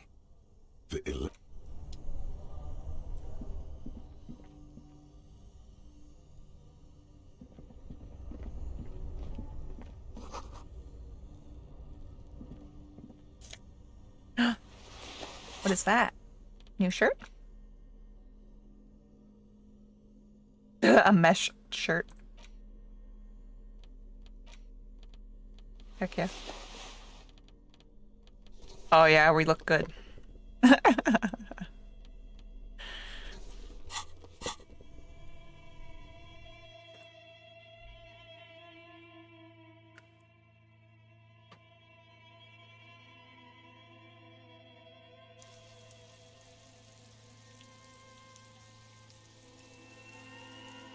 Where does this pop bus at? Oh. An old callbox. East Delta Commerce Center. This must be the name of the doomed commercial area.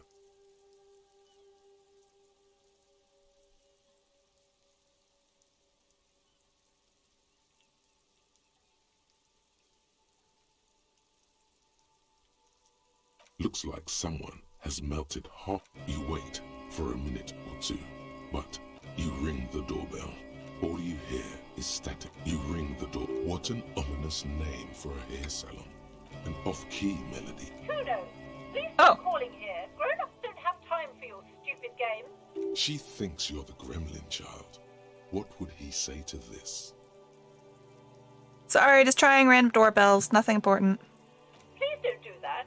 Doorbells are not toys, and this one isn't even working properly. A single beep indicates you hear static from the intercom speaker. It sounds really? as if someone has picked up the receiver, but isn't saying anything. Hello? Yes, hello. This is Tricentennial Electric. No one should be there. Have you come to place an order? She sounds almost antique, as if her voice was being played off an old wax cylinder. A receiver must not be working properly. I thought I was calling Slipstream. My God. The lieutenant exchanges a look with you. It's you. My God. I didn't think I would hear your voice. What? It's a woman, and she knows you. Your heart beats faster. Who cares that you don't remember her? Just go along with it. Who are you? Where are you? Michelle. Just please. Sounds like a ghost. Wind blows through your clothes and you feel detached from your surroundings. Inside the building, a cold memory hangs. Why did you leave me cold? I don't understand. You've been gone for months. I thought you didn't care. Hold on, what's going on? What did I do? Ever since I came to live here, different. As if my mind's been wiped clean. A spot of static overrides her words. When she speaks again, it sounds like she's submerged. It's so nice. It's so nice to be able to finally speak again. Forget about what? She sounds like she's about to cry. The cold is deep under your skin, as if you were talking to someone who's 100 years away. Somewhere inside the building, water is flooding the cellar floor. Please don't cry. She doesn't answer. What's so nice about forgetting? Silence. The only thing you can hear now is static and waves washing ashore on the bay. What just happened? Another seagull passes by. It's getting cold standing here, staring at the silent call box. I don't know what happened either. We should probably stop playing with this. So he heard him? He heard her? The fuck? You press the number sign on the keypad that terminates the call. 12 name cards on the call box read. So... that makes me want to dig up my old save file. Oh my god. That's so cool. My original playthrough, I played high purple, high psychic power. But this one I'm doing like high strength and dex, I think. Oh, strength. These two. Okay, I'm just gonna call all the others. Silence. Silence. No one answers. Nothing happens after you ring the doorbell. Silence. No, this button looks new, but someone has removed the name card. Huh. This button looks new. It's probably not connected yet. Okay, we're gonna try this, and it's not gonna work, but you can try it again later, so. No. Hold on. The last thing you need in your life is more hysteric emotions. Forget it. Find something else to do. That's fascinating. Okay, the body's down. Let's go put that body away so that Kim can sleep. And we can take a break.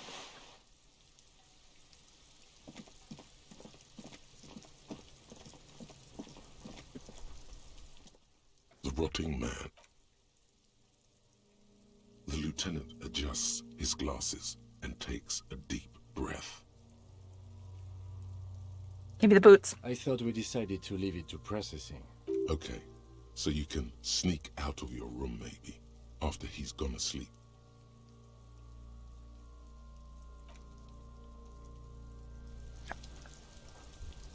I want to do the autopsy. How do we autopsy? Yes?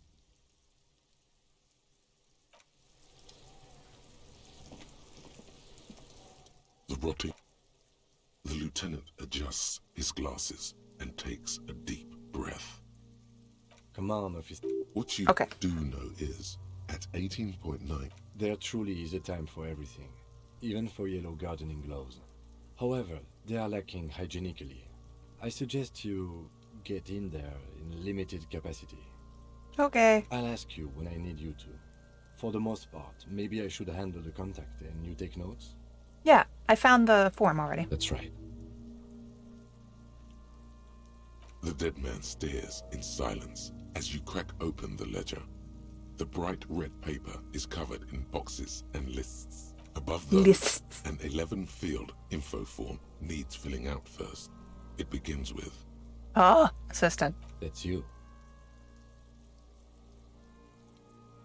One question in, I don't know the answer. Not an energetic start to an autopsy, I agree. Just leave it empty, officer. The corpse lies there, indifferent to your retrograde amnesia. The next box says Corner case number. KK57-0803.0815. KK equals Kim Kitsuragi. 57 equals Precinct 57, followed by his date 0803 and time of arrival 0815. That's because he doesn't want to bring up the messy question of your initials. Technically I arrived first. And what would that make the alphanumeric? I don't know. I do. KK57-05. Next. NA. Next. NA. Roughly 50. Try 40. The damage is so extensive, it's better to err on the young side. 42. He nods. Mondial. Fair to olive-skinned, from the Isola of Mwindi. This is as vague as it gets. You might as well say whitish. Wow. Thank you for the host and raid, Brutal Remains. Welcome. Just playing some Disco Elysium. Last Epoch. Oh, I feel like I should know that game, but I do not know it. I hope you had a good stream. I'm writing it down so I can check it out later. Last Epoch. You caught me right in the middle of a field autopsy. Like Diablo. Oh, okay. Cool.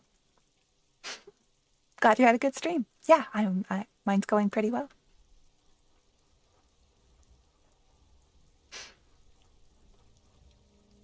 Played this game some. Yeah, it's got a lot more replayability than I would have thought going into it. Oh, thank you for the follow, Yang of Dice Benders. Because if you go with different stats at the beginning, like my first playthrough, I went very high psyche, so I got like all of the supernatural stuff. But this time I'm going high physique and intellect. So I just want to punch people.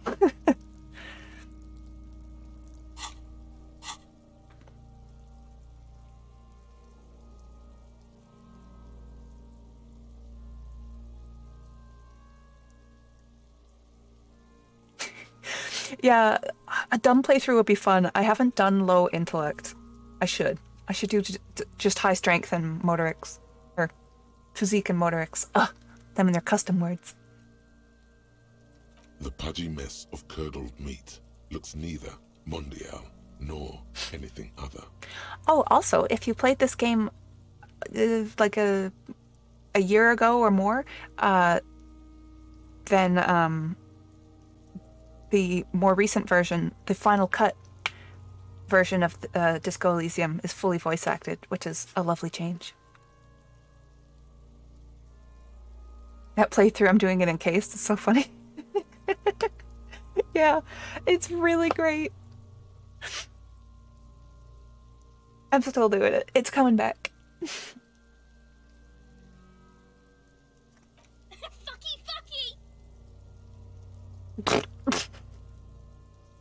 Fucky.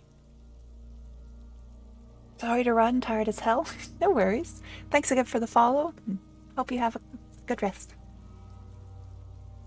Good night, Yang. Mail. May end up having to actually play through this game. Pigs can have sex. Wow, you can get real 80s. Just, oh yeah, fucky. Nor does he look male, with his pregnant belly and indistinguishable face. We're still going with March 4th, 51. What else? 9. Body identified by is non-applicable. 10. Case number is the same as the coroner's case. KK5705. None. At least not after the initial examination. I remember that kid. You fucked with Kuno care. Yeah, I fucking love Kuno. Kuno's girlfriend, though. That's great.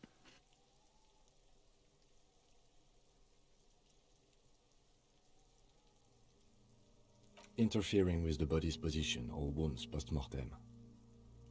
Yeah, they did point to a lynching. Then again, the right lividity is easy to produce if you know what you're doing. Your central nervous system recognizes this gesture. It's the stations of the breath. Ecclesiastic, religious in nature, a holdout from pre-DeLorean burial rites. It takes him 2 seconds to perform. Then... We should start the post-mortem. The corpse cannot feel Kim's hand on his chest.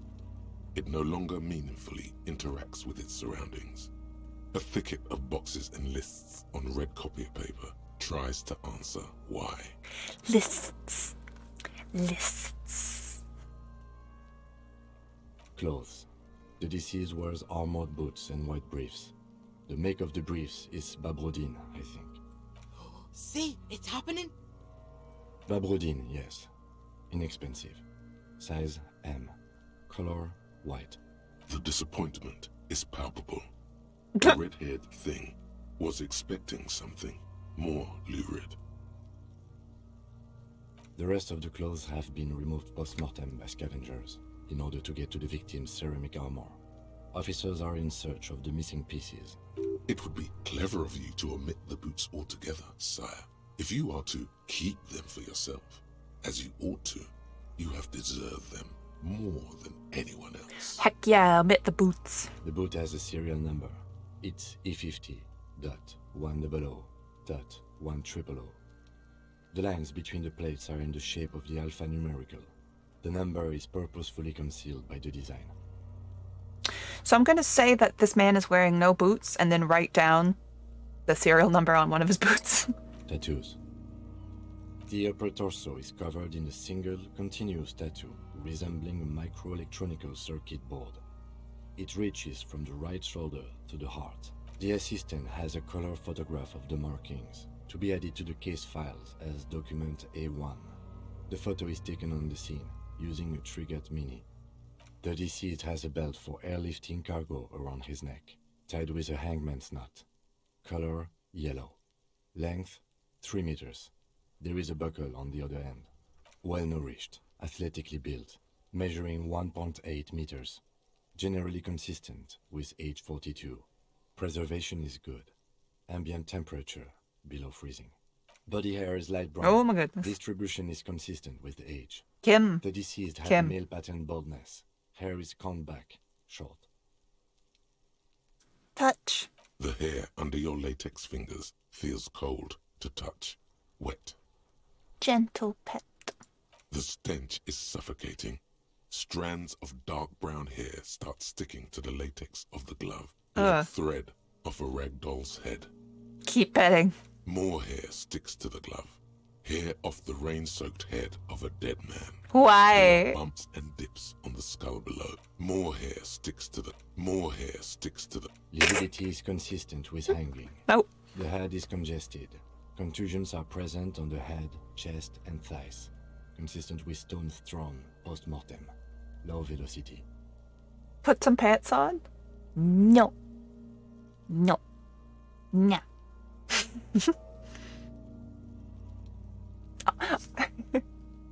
Also, I got a mesh tank top, so I'm looking even better. Fucking low velocity? You think Kuno doesn't know what you're talking about? Velocity was fucking max. Velocity was fucking max. Talking shit about Kuno's velocity.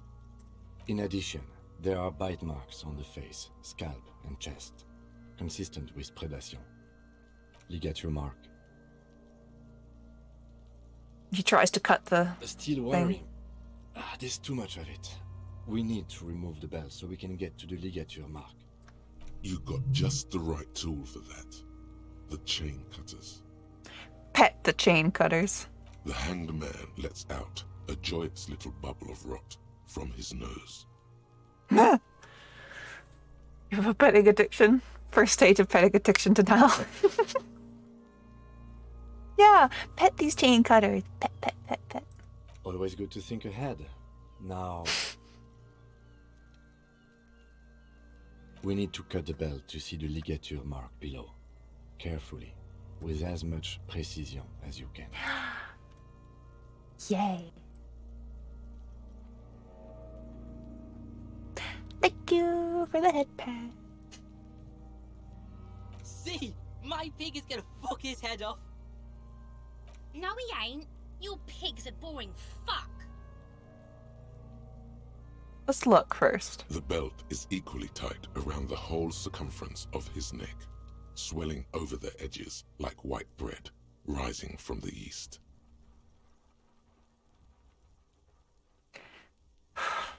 Go for it. Fuck. Jam the cutters right under the knot. That seems like a smart idea. Oh. Yeah, somewhere No.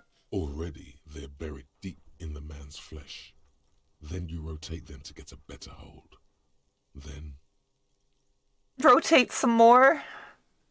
a really, really bad smell is coming from them. And some kind of cracking sound.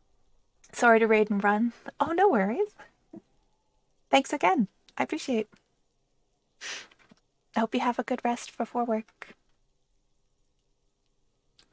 Bye, Boodle.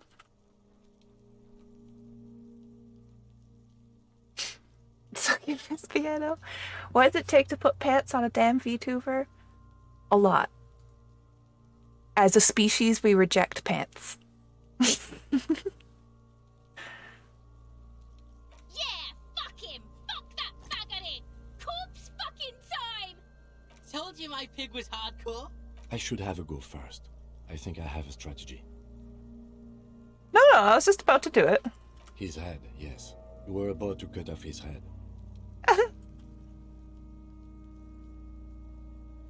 Yes, that's much better form than you had. Snap. The knot is slashed. Another cut and the belt falls apart like a flower bouquet, revealing the dead man's neck. Here.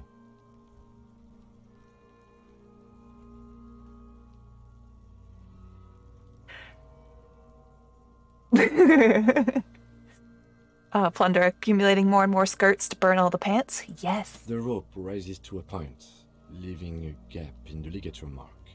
The suspension point is in the back of the neck, on the nape. As it ought to. This is where its grip on the curdled meat is gentlest. Hemorrhaging is observed on the skin, above and below the ligature mark. The mark is well pronounced, consistent with a drop from 1 or 1.5 meters. Chest is intact, normal contour. Abdomen is protuberant, pelvis intact, genitalia... No! It's gonna happen, see! I fucking knew it! Genitalia is male and unremarkable.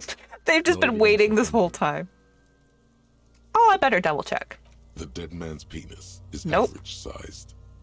Back is symmetrical and intact. Upper and lower extremities are intact, but asymmetrical. There are combat injuries on the right hand, thigh, and hip.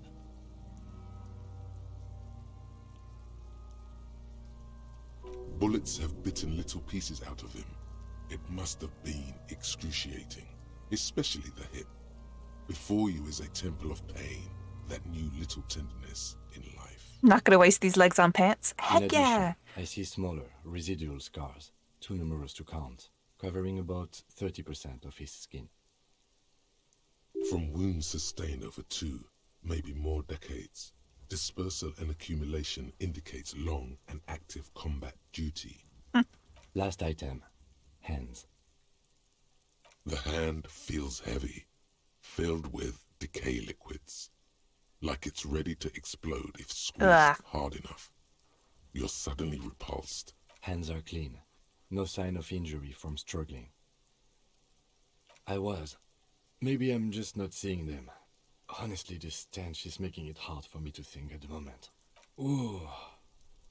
That's all for the external. Well done. What next? Woo! Part 1 of autopsy. I'm afraid we can't continue before we've gone central nervous system. I have nothing. Of course, there is a moral to be drawn from it. A moral to this story. Yeah, I have a moral. What would that be? The dead man looks, too, with barely contained excitement to hear the moral of his story. The brain is very vulnerable to compromises and blood supply. I think that may well be the moral of every story, officer. Okay, all right, NA. Good. Musculoskeletal. Purge fluid is coming from the mouth. Not injury-related. Eyes and tongue protuberant. Hyoid bone. With his eyes almost closed, the lieutenant puts his hand on the dead man's Ew. throat and begins to massage it, gently. A rotting smell erupts from the mouth. Purge fluid runs down his lips. Yeah, jack that fucker off! Child. The hyoid bone is fractured. The rest of the musculoskeletal system is intact. Unremarkable. Respiratory system. Oral cavity shows no lesions. The victim has received dental implants, possibly after a combat wound. Mouth swollen. Hemorrhaging present in mucosa of the lips and mouth. No scream, no sigh of relief rises from the darkness inside. It's humid there. Sickly sweet air, unlike anything living. You feel like you're about to throw up again. Straight in that mouth of his. No. No, you don't. You can keep it in. You can keep anything in. Look deeper. You manage to suppress the contractions trying to enter your stomach. All it takes is concentration. Through it, you see nothing but darkness. More meat and darkness. Mute silence as always. Hemorrhaging present in mucus. Hepatobiliary. NA. Are you a hepatobiliary expert? Neither am I. And that's it? Okay. Same for toxicology and serology. Cardiovascular. The body exhibits heavy lividity. Blood has gathered in the hands, feet, and neck. Gastrointestinal. This will do. Digested semi-solid food in stomach. Voila. Keep the voila. What's next on the list? Injuries. We have bite marks, contusions on the head and chest, and a ligature mark encircling the neck. You'll need 3 fills. Leave a 4th one too. Nothing. Just in case. Oh, so we inflicted them? It's a team effort. You mean the incision on the thorax from a chain cutter? That was not a team effort, and I wouldn't mention it. Muddies the water. Be pedantic if you like, it doesn't matter. No one else is going to investigate this man's murder. See? These pigs are fucking corrupt. Why don't you fuck him if you love him so much? Now, injuries. Fine. Okay, bite marks. Head, chest, and scalp bite mark injuries. Predation by birds has caused damage to the body. And your opinion, officer? Post-mortem. Agreed. So, the scalp bleeds from a post-mortem head injury, a stone. The injury does not have the rim of an early inflammatory response. The perpetrator on the scene has confessed to causing it post-mortem. At maximum velocity, fucko! Has confessed to causing it at maximum velocity. Coagulated blood sticks to his scalp and chest. Right. Next, a dark red abraded ligature mark encircling the neck, with a gap on the nape measuring, let's say, 7 centimeters. I see hemorrhaging on the skin, above and below the ligature mark. Depth of the mark, 1 centimeter. No signs of clawing on the neck. Below the note, 2 customary boxes wait to be ticked. The man's head jerks to the side. The ring around his neck is visible. We're going with non-fatal. A column of cold air encircles you, rising slowly upward in the shape of a courtyard, bordered by cracked plaster, windows, seagulls perched on air conditioning units, a small green enclosure in the middle of a corral of tenements. Higher yet, coalition airships guard over the 21 cordons of the zone of control. You will. Oh, thank you, City. Why do you say that? I just asked the city if I was correct, and the city told me yes. I'm serious. I don't think this killed him. Okay. Why don't you think it was fatal? Why weren't his hands tied? Honestly, I'm not sure there weren't marks on his wrist. That part got blurry for me. The stench. But you're right, I was ready to call this. Now I think we should leave it empty. Let's wrap this up. I pronounce this field autopsy over. How'd it go? It was an irregular field autopsy. We did not establish cause of death, which is supposed to be the goal of an autopsy. But, personally, I do not see this as a parameter for success. We were thorough with the list of injuries too. We described them all in detail. Oh yeah, well done, Master Detective. Maybe a drink is in order? Want a drink later? Now, you see, that worries me. You will die if you drink. You know that, don't you? Yeah? You are proving a useful detective. The organization would miss you. So? I need a copy of that autopsy form. Then I will drive him to Faubourg. What? No! For processing. No!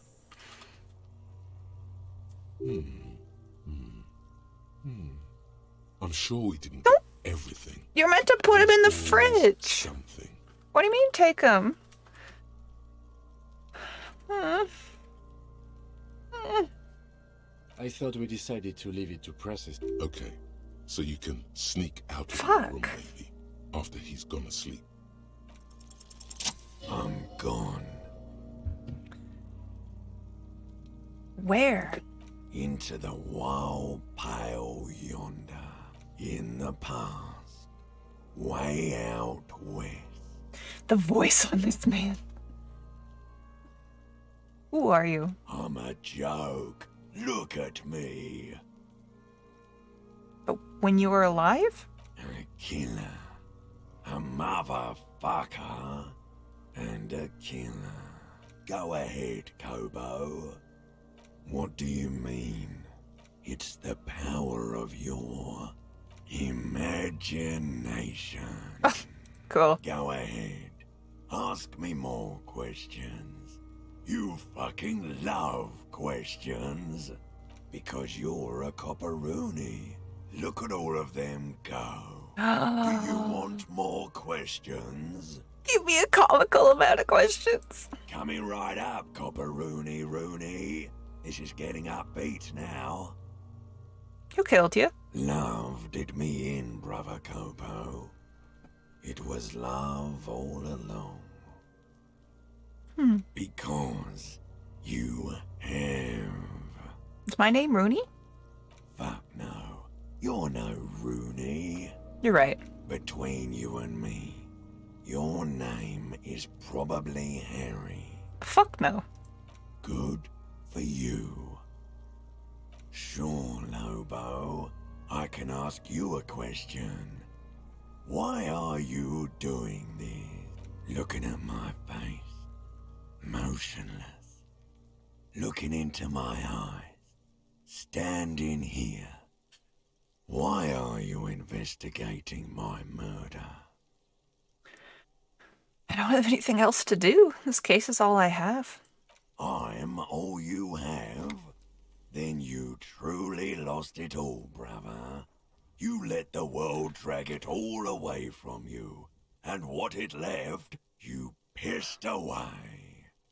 And here we are. I hate you. Do I remind you of someone? A child born with Muller's disease, harlequinism, grown up miraculously.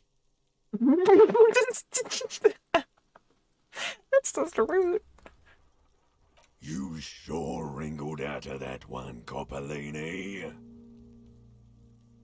Come back later, Coppo. Amuse yourself with my frank manners and my memento mori features. If possible. Also, see me in your dreams.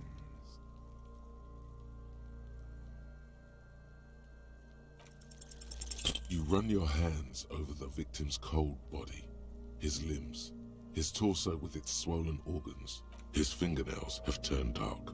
Do you think we missed something? Yes. Okay, well, we are in livor mortis here. He is disintegrating. We need to refrigerate the body if we want to conduct another examination, and we need to do it fast. Okay. Hey, wasn't there a giant ice bear sarcophagus below that building? So that's what it's for. Now, that's an overstatement. It's not actually for storing cadavers, or at least I hope so. I think we should take a look at it first. Make sure it's big enough before we carry him over. Let's move. With every hour, whatever we are looking for in the deceased will become harder to find. Oh! Jamais vu. Derealization. Jamais vu. The opposite of déjà vu. Not already seen, but never seen. Everything that should be familiar appears strange and new, like some half-forgotten day in your childhood. Only now. That's the feeling you've been having. And for who knows how long. You should go and ask Joyce Messier about this.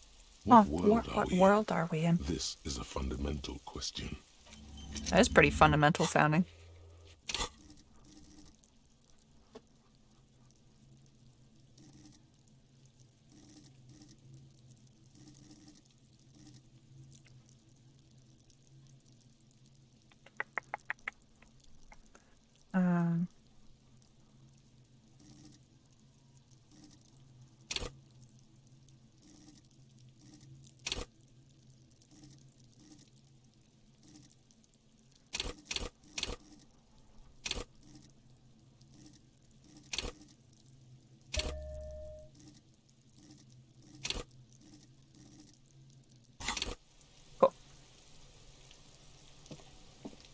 We should think about calling it a day, maybe.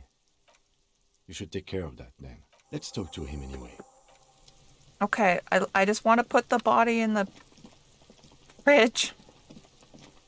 Literally my last goal for the day.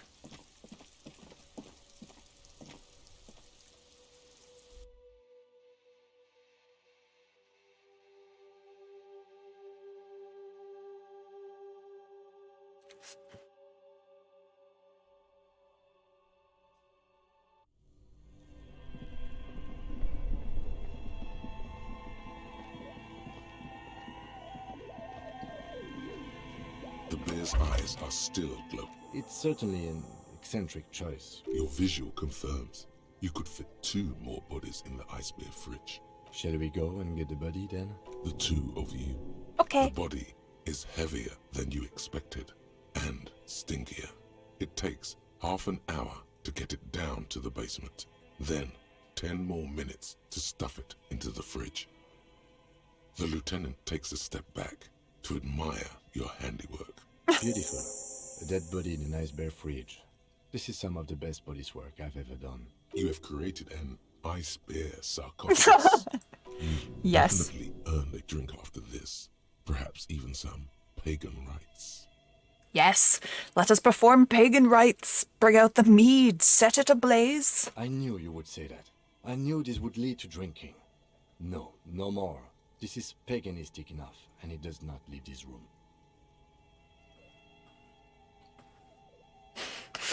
Look, I'm not proud, but we found a fridge. As impressive as the fridge is, this is a small victory, among numerous defeats. At least we've stopped the body from decomposing further. Now you can conduct another inspection, under controlled circumstances. Inside the icy realm of the ice bear fridge, the corpse stands slumped, waiting.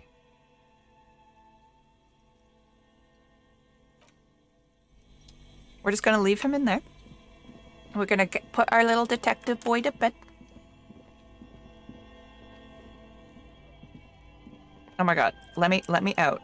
Kim, please.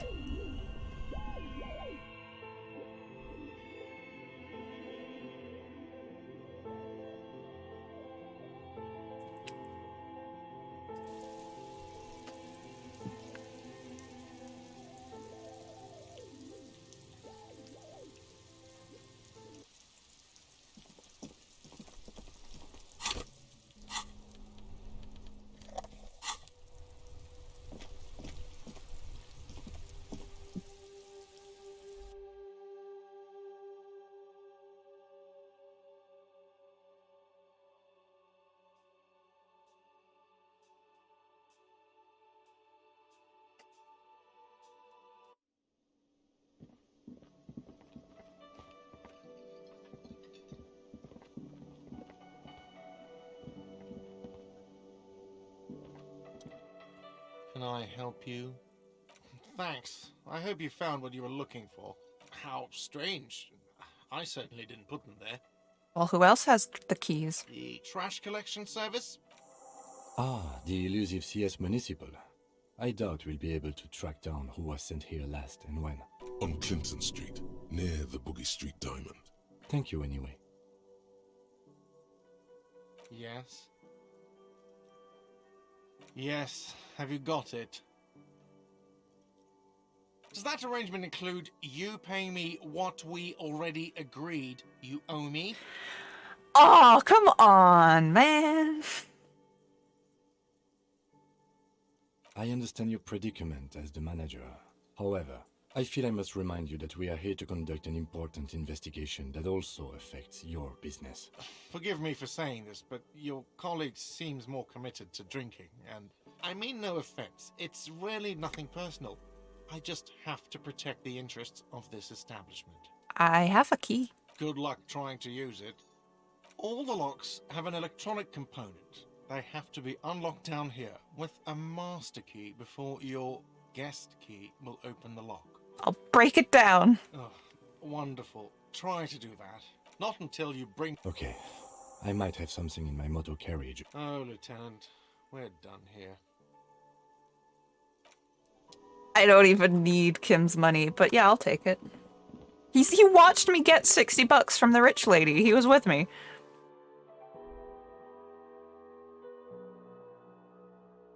Oh, Kim.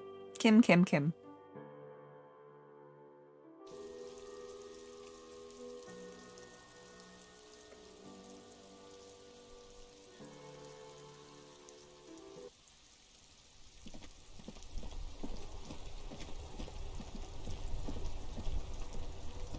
Inside, you see a set of steering levers, a radio. I have something here we could sell. Look in the back. Transport enclosure. Regular people just call it the cage. The cage at the back of the motor carriage looks rather uncomfortable. 4 shiny hubcaps are stacked against the seat. I confiscated this for a little while back. We can take them to the pawn shop down by the Martinez Canal. Confiscated? A couple of weeks ago, I stopped a young man for going slower than the speed of traffic. Turns out he was some coalition official's son and high. I would have took him too. That they are. I was going to take them into evidence, but they weren't necessary for conviction. He never asked for them back. Did you want to put him on your sweet car? No, that would be silly. I don't know why I kept them. It doesn't matter. I couldn't put them on this MC anyway. A cop with spinners. That would be outrageous. Yes, outrageously cool. He flashes a smile, barely visible in the dark. Sorry you gotta sell them because of me. As I said, they're useless anyway. I should have remembered I have these earlier. Nah, it wouldn't be right. Put them on your car. Alright, let's not take them now. Then, come back once we realize we have to. Sounds likely. Shut up, Kim. The cage at... I confiscated this for a little... The lieutenant nods as you take... Hey, so we've been monitoring you internally, and now we know your corpo type. Okay, before we discover our capo type. Break time! Break time! See you all in 5.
All right. Hello, everyone.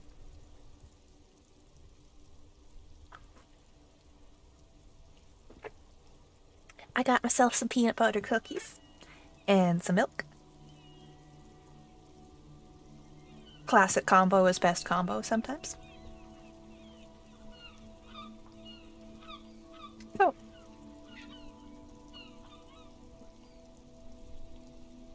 Yes.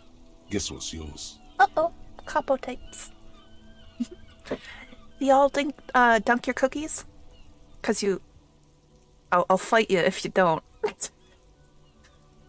Dunking cookies is deeply important. That textural difference is what makes it good.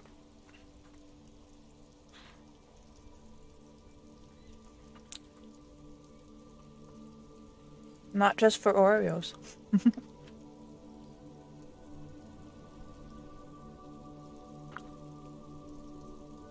No, you're the sorry cop. The cop who's sorriest. Let's make it official then, shall we? Sometimes I put cookies in a bowl and eat it like cereal. Oh, nice. These would be really good for that. They're pirate peanut butter cookies, so they have like a peanut butter icing filling, and then a oatmeal top and bottom. So they're really nice with milk. Mm-hmm.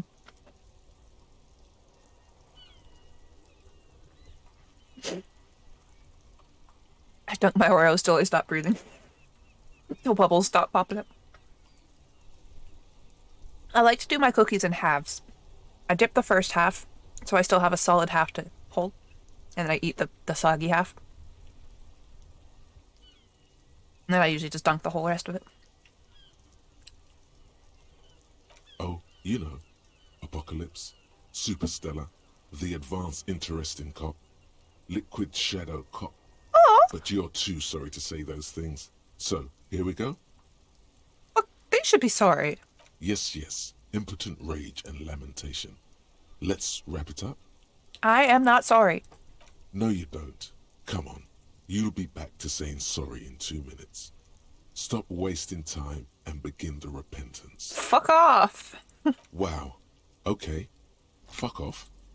Maybe we were wrong about you then.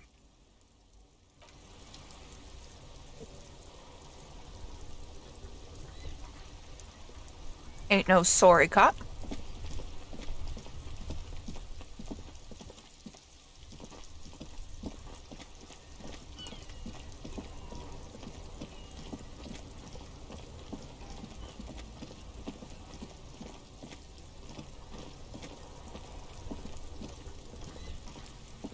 Quick, let's go sell those rims. For sweet, sweet booze.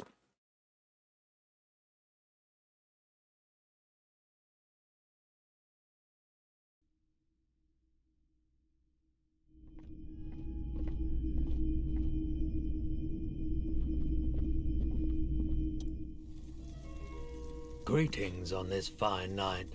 What brings you here? Big city vibes that you're still open. The pawn shop is always open.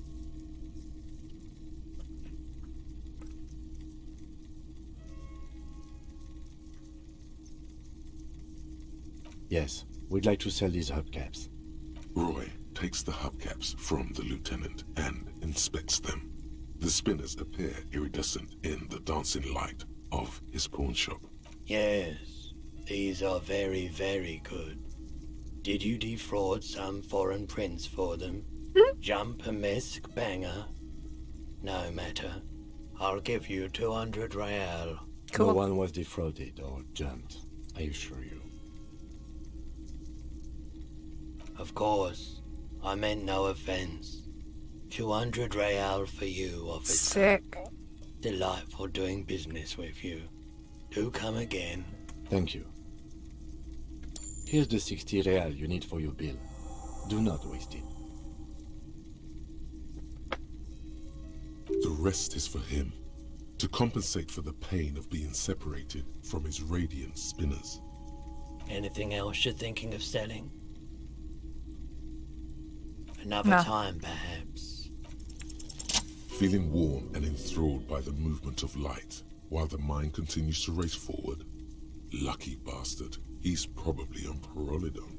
It's tough to come by on the street. Okay. A drug developed by the military to treat and prevent radiation sickness. It has psychedelic side effects, and it makes your eyes turn yellow. Yeah, sir, can you take off your sunglasses for a sec? Why on earth? These are prescription. I can't really see without them.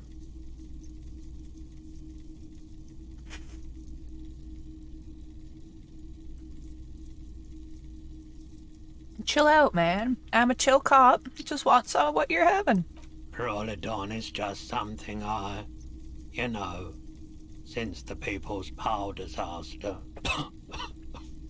I was with the Emergency Relief Brigade. Had to take it for radiation sickness. He's taking it for mental and emotional, not physical pain these days.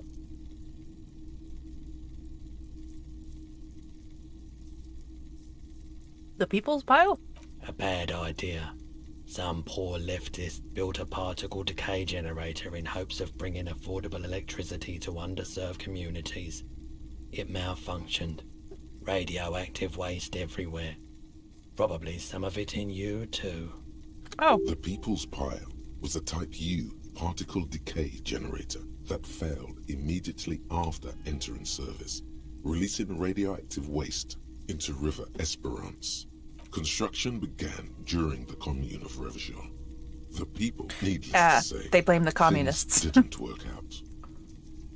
An emergency valve defect resulted in steam pressure blowing the turbine, taking the fuel containment vessel up in the explosion. Both the faulty design and lack of finances. There's a reason why everyone's tried to forget any of it ever happened, and why no one has tried to repair or replace the pile.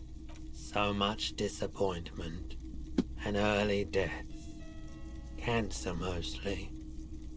And we knew all that was coming even as we were cleaning up as best we could. No one's.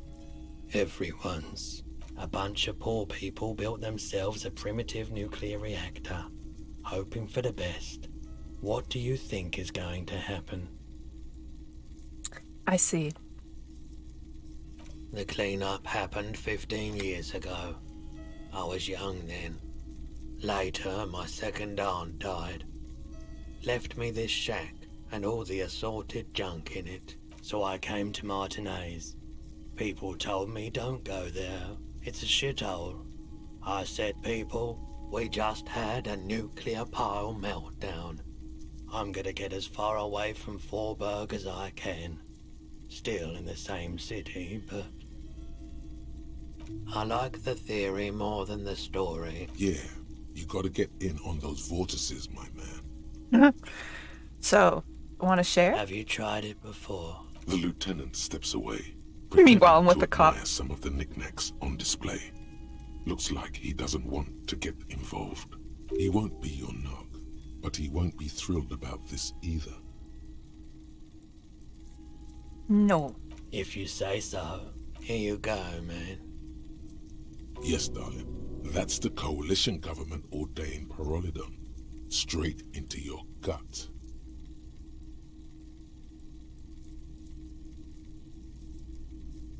Of course.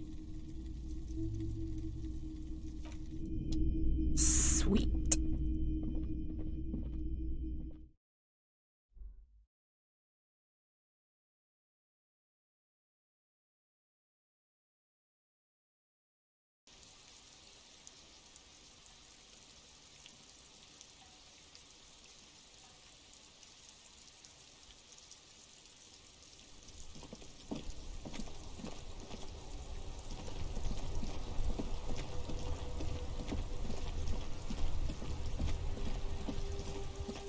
Why are you out? Hello again, officer. I'm a Nighthawk. What can I say? She's still here because you're still here. You don't have to stay here because of us. I like the city at night, don't you? Like, gone? It's not in the yard anymore. In heaven? Thank you, officer. Looks like I'll get mint in the ground by April. Cool.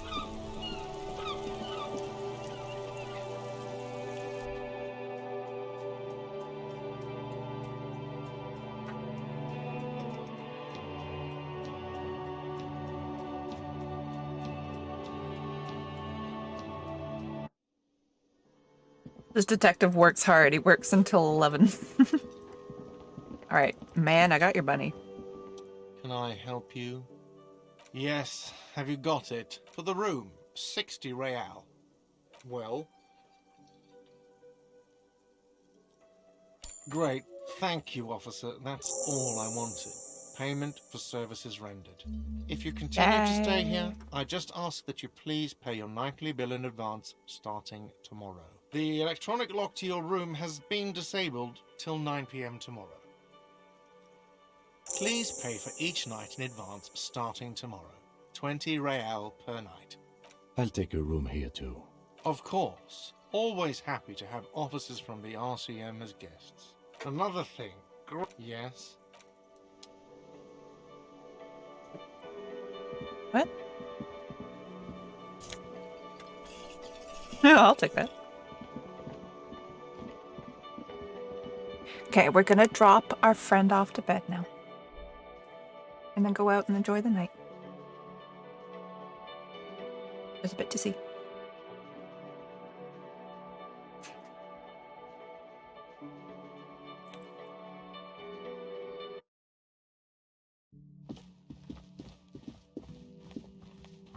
Oh, here's my room. This is the door to the room you redecorated.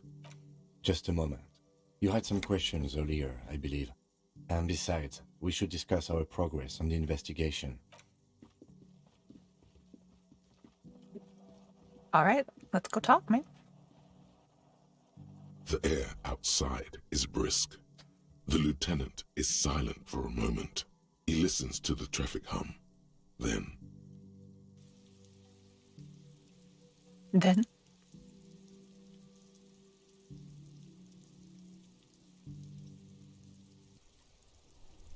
Where shall we begin? We should talk about the investigation, first and foremost.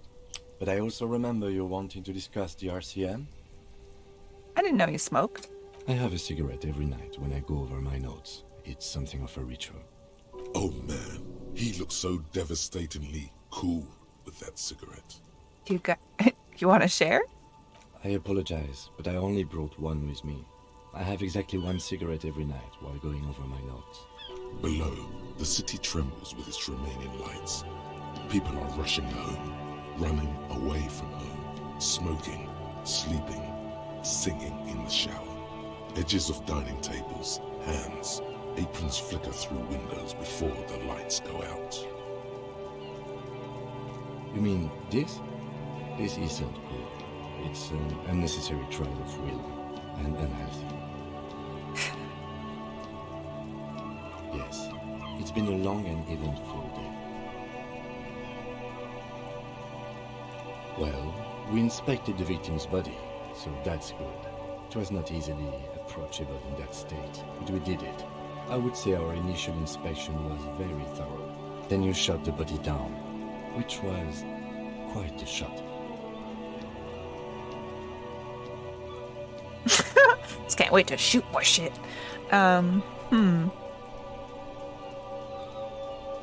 Hands straight, I'm a sharpshooter. On this occasion, I must agree. At any rate, your shot enabled us to perform a field autopsy on the victim. We found some things we can really work with. I still feel like we missed something. But at least the corpse has been refrigerated. There's still work to be done at the crime scene. Now, as for interviews, my list of people to talk to here in Martinez, I mean.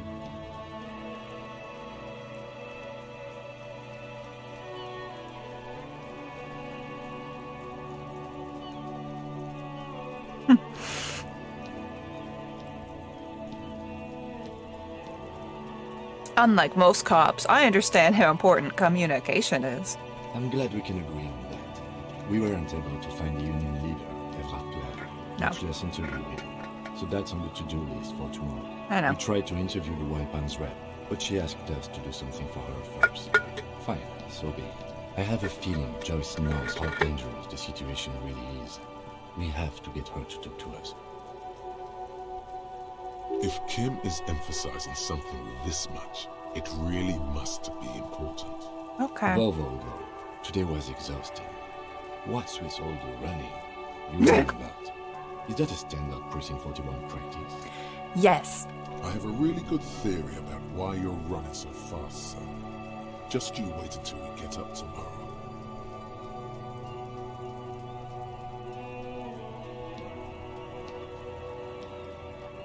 My mind moves fast. The rest has to try to keep up. It's impressive, especially for a man your age. And in those hills.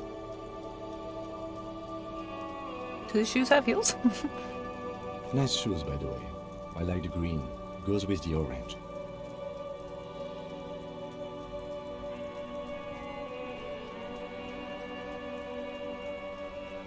They're quite limited, actually.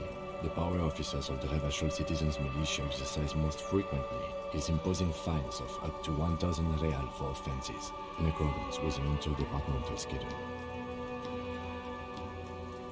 Wouldn't that be easy to abuse? Yes, although indirectly, as citizens can always request records from their local station. Officers of the RCM have been known to take bribes of less than the prescribed fine amount. We can arrest people, of course, but rather than bringing someone in directly, it's preferable to serve a station call slip. It prevents confusion and overcrowding. We are permitted to use whatever force we deem necessary, even lethal. You have to supply compelling evidence for why it was necessary to use lethal force. Okay, so I In can these kill cases, whoever. Your Good. partner is usually your witness. Not a good position to be in, by the way. Internal Affairs handles these cases thoroughly, by cross-examining you for inconsistencies. It is hard to cover for anyone, which is for the best. That's an improbability, perhaps even impossibility. I don't know if I want to know. Precinct 41 is known for a higher-than-average rate of police violence. We don't convict. We arrest and send them to coalition government courts in Couron and La Delta. The prosecution works off our testimonies and records, which is why it's paramount to... Oh no. The coalition government, and the moral intern more broadly. The RCM was formed by the coalition government to restore order in the international zone after the revolution. So we did. Now we attempt to maintain that order. No more, no less. Or perhaps it is better to say we were allowed to form. It's a point of contention whether the citizens of Revachol or the coalition government founded the RCM. I don't know. Silence. A great comment to such a conundrum. What is the moral intern anyway? The Moralist International are the world's largest political organization. You know who they are. They have been running this place. Why would you after the think that? revolution failed.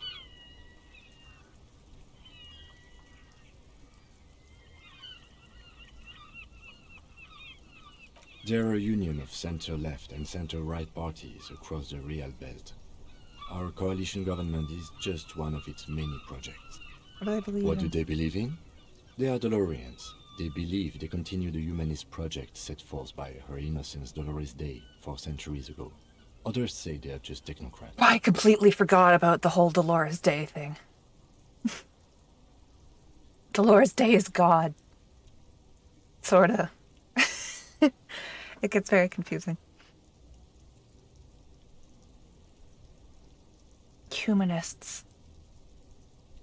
I don't know, just remember that name. Dolores Day. DeLoreans. Those others say they continue the humanist project set forth by Dolores Day. A historic figure? The author of the modern age? You will have Maybe to she's look not elsewhere God. for opinions. The subject of humanism is too abstract for me. For you, she is something painful, though it's hard to say why. The moral intern are a fact. I try not to have opinions on facts until they change. Do you?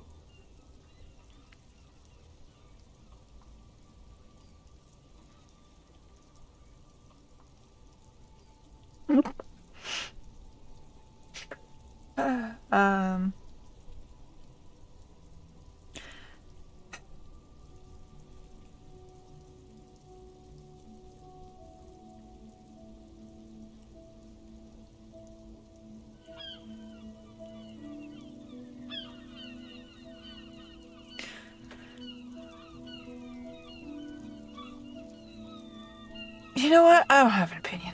My kind of police officer. The lights of the orphan district are reflected in his glasses. The red and golden orbs of the motorway sliding like pearls on a string from east to west as Revachol commutes back to the suburbs. The dying lights of the city shimmer below. Slowly, like luminous clouds, they pass on his lenses. The lieutenant looks at his slim cigarette, contemplating the next drag. An aerostatic passes overhead, the whiskers of its floodlights on the ground below. Kitsuragi's glasses light up as he looks to the sky. They really don't like us here. And the mouth on that kid, you know. It's different inland, in Jamrock and the GRIH. It's our fault for leaving this place to the dogs, to the Union, to the company, not daring to come here more often. This place has fallen between the cracks, the jurisdictions of our two precincts. We run this city. West of the river is RCM land. It's incredibly hard. Human beings are... But we are in control, and it's worth it. The organization works, our systems work. If they didn't, the city would disintegrate. Huh. I hope we can do something here. Me too. But I wouldn't count on any drastic changes in our lifetimes. Bleh, too much milk. Yeah, it's getting very cold now. Let's go.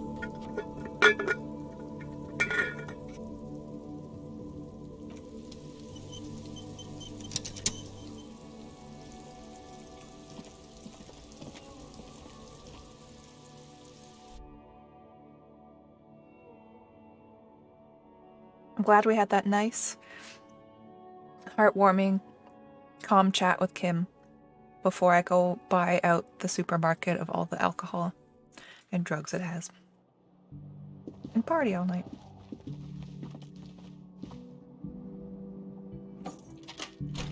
See ya. Good night. Bye.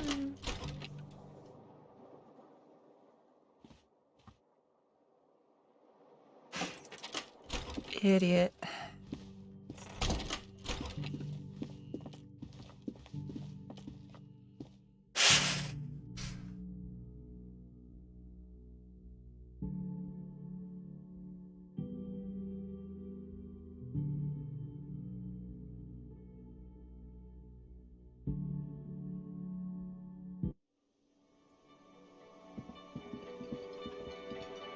Time to go investigating alone.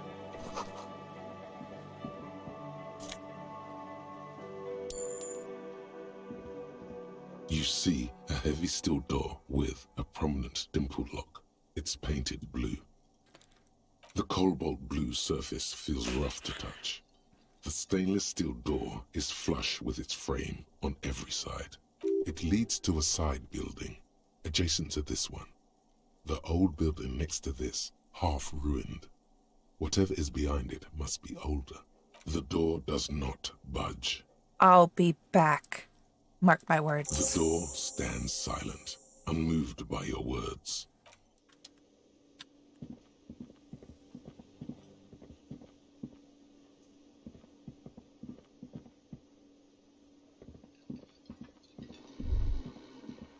That sugary black rum stain on the counter makes you teary-eyed with joy. It's almost touching how syrupy and sticky it is. How long have you been up already? Like 24 hours? Attaboy. It's coming back to him. You had your mesolimbic reward pathway worried there, not thinking about drinking all that time. It was like you weren't yourself. I have secretly been thinking about it the whole time. There he is, the old boy, the devil. You rascal, you. Let's celebrate right now by licking that stain on the counter. Do it. It'll be wild. Oh, you want me to lick old rum? Yep. You press your tongue against the counter. Oh. The stain is crusted at first, but after a couple of licks, it starts to melt. You called like it a snowflake. sticky. If snowflakes were made of spiced black rum, maybe it's your imagination, but there's already some lemonade in it too, and some human hairs. It would go well with those cigarettes. That's a great combination. Okay.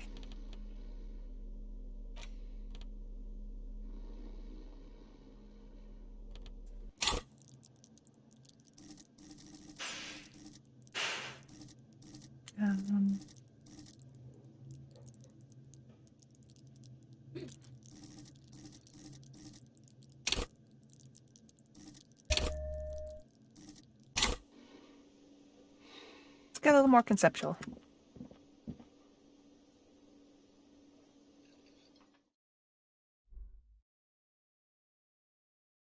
Revachol. Oranje. Klasje.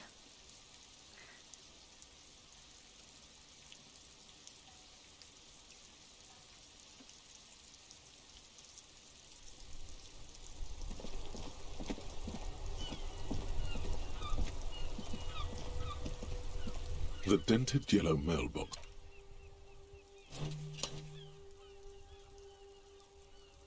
The box seems happy.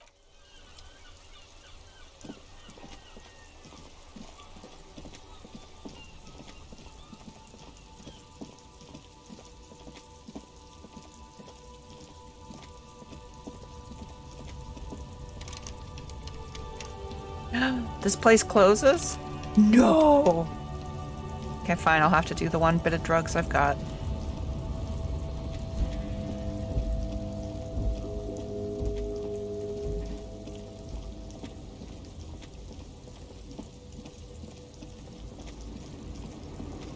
Also, I wanted to talk to this lady.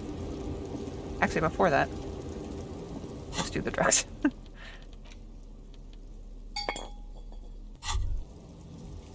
Whoa. In your hand, Pyrrolidon, the double rainbow of synthetic hallucinogens, rare and gritty, a product of the age of atomic power. Look at the little puck. What a funny little cat. Don't let the scary medical warnings throw you off. It's an inadequate antidote to radiation poisoning, but a potent antidote to boredom. The container is warm to the touch. Or is that just the anticipation? You screw the lid open and look. A little slit on the side lets you just slurp it up. Like an oyster. Come on, slurp it. Aggressively. You suck a manly dose of the extremely chemical smelling liquid into your mouth. There, it seeps into your tongue.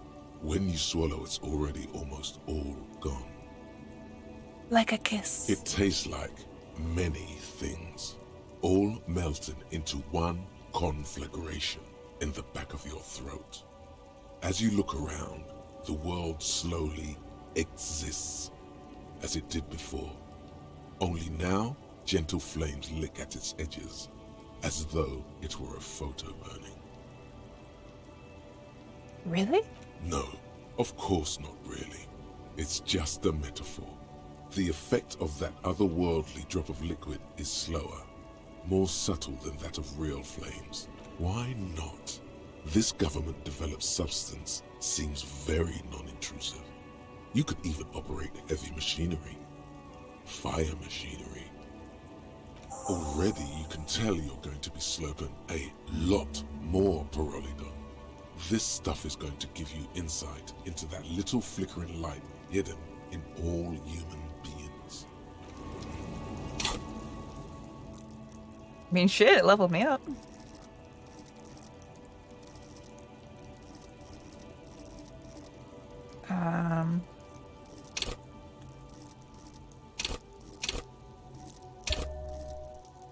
I want Shivers to be my highest, so I'm gonna keep going there. The woman still has her. Where am I? Who are you? Hoped you could tell me. Never mind. I remember now. I'm still stuck in that traffic jam in the 50s. Where else would you be? Back in Mefka, during the time of the revolution. The sidewalks and cafes are filled with the young people. I was on my way to see a new Boyadero picture starring Gabriel Buendero. Until you came along, that is. So you were there when you were younger? Someone was. Someone? They are someone's memories, boy. What difference does it make if it's me or not? They're beautiful. That is all that matters. Beautiful and true. And they will win. They're coming for this, you know? All of this. Why not, Harife? It's not like I have anything better to do in this hellhole. What do I need drugs for, Lowman? What I see, what I feel. The great adversary, no drugs can compare. Yes, there is a protagonista and an adversario. I am on the side of the adversary. There's no coming back from that hole. What the fuck? Lady, you okay? Those epithets are familiar somehow. The great adversary, the great unrest. I don't like the sound of any of that. Sounds like a horrible drug. If you don't know... Maybe if she thought you're corrupt. Why would I want to do that?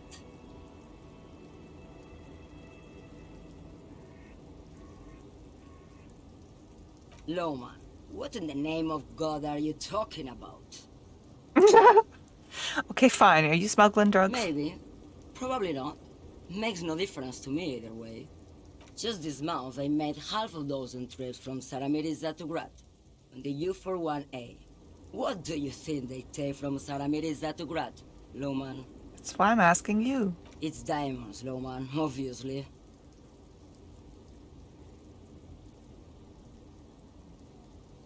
Easy.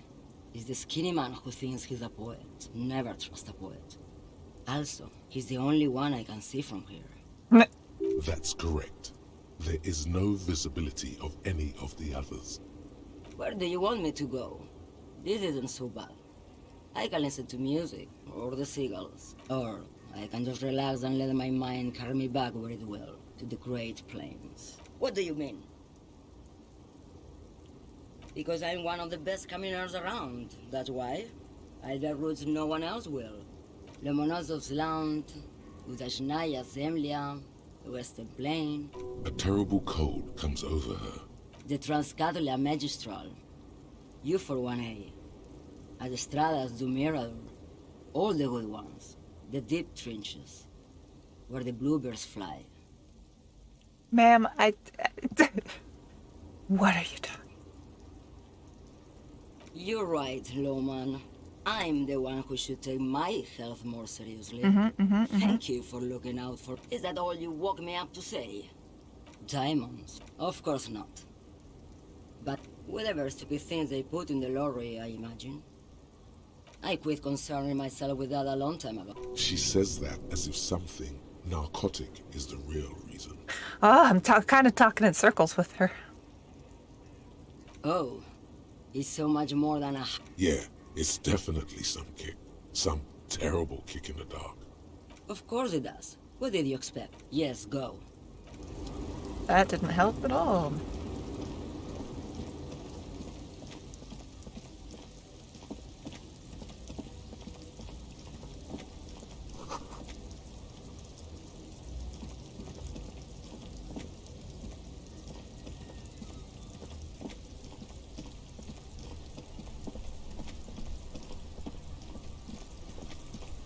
Double check. There's no one down here doing anything. This guy's gone.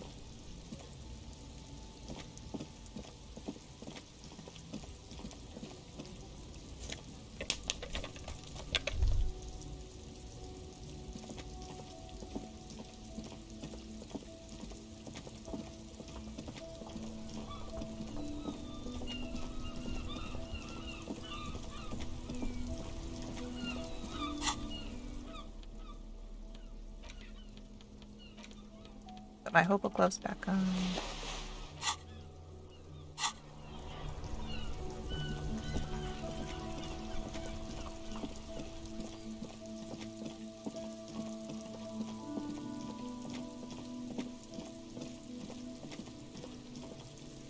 The trash containers, the smell of rotten food rises to greet you.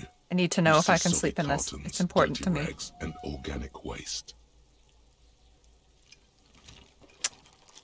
The container sounds a muffled gong. The smell of rotten food rises to greet you. You see soggy cartons, dirty rags, and organic waste. The container sounds a muffled gong.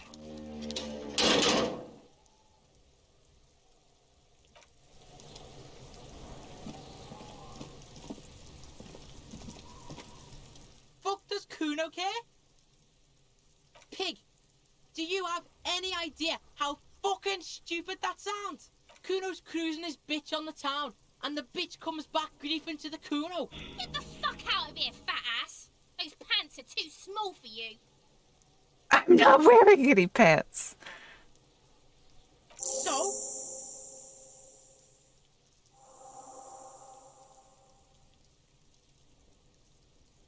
Yeah, so? Kuno did sick the pigs on him. Kuno sent your fat ass running around like jello. Look, Pig, Kuno sent you to rough some people up. Kuno played you. That happened. Now you and Kuno should move on. What is this? Trying to be cool with your new asshole? Kuno was just being nice to you. You got fucked bad. Now limp the fuck out of here.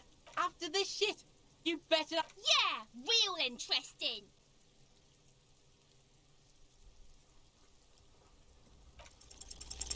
He's on your crime scene, bossing you around.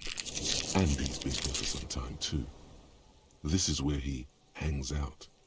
You have to get more out of him. He could be useful. So, City Rage, Night City, what's up with that? No! You told him about it and now he knows your name. The prospect of Kuno turning lame is physically painful for her. This city is not fucking lame. You are lame. Kuno's tired of defending Rage City from... Just fuck off, alright? And fuck you too, putting Kuno on the spot like that. Kuno doesn't need to fucking explain his shit. Kuno's Sure, king. Kuno. He rules here. Fuck did you want? Explain himself? As if explaining some kind of work? Some kind of avant-garde work way ahead of its time? I'm intrigued. You must get to the bottom of this one of these days. Sadly, it's unlikely to happen today. Kuno doesn't Why does art inspire you so much? It does, yes. But what is art? Excellent question. Art is a diverse range of visual, literary, auditory, and performative creativity. In short, art is the highest form of human communication. Have you looked in the mirror lately? You have the exact features of a savage art critic. With that beard and those clothes. Disheveled and prophetic. Perhaps you should try to critique architecture too. Yes, you seek substance. No vapid representations and reproductions of social mores as made manifest in stuffy biennials. We're talking real, living art here. Become the art cop. Half art critic, half cop. The art cop.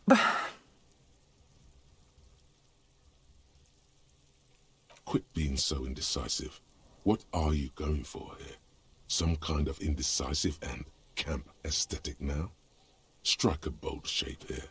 Fine. Art, exactly. It's not only your duty to only catch the criminals off the street. You must also apprehend criminals of the printing press and the gallery. Go ahead and provide savage criticisms, art cop.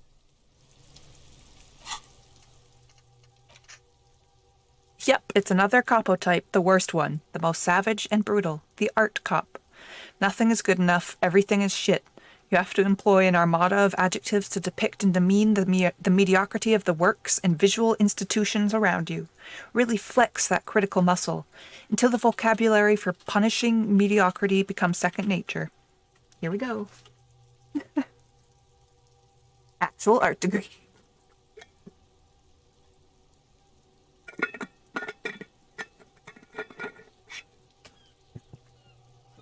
That is perfect. And not far from the truth. I don't have space for it, though.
The bed is cold and not particularly inviting, but it's yours.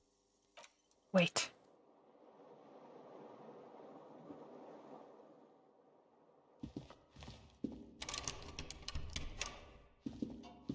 A mirror hangs on the bathroom wall. In it, your face, adorned with the expression.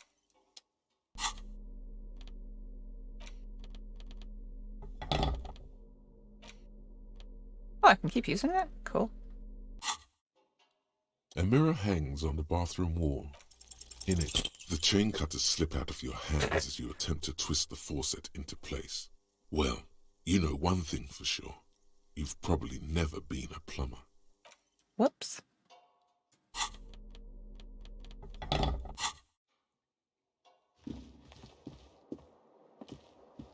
The fan stands still. The switch must be broken, because nothing happens.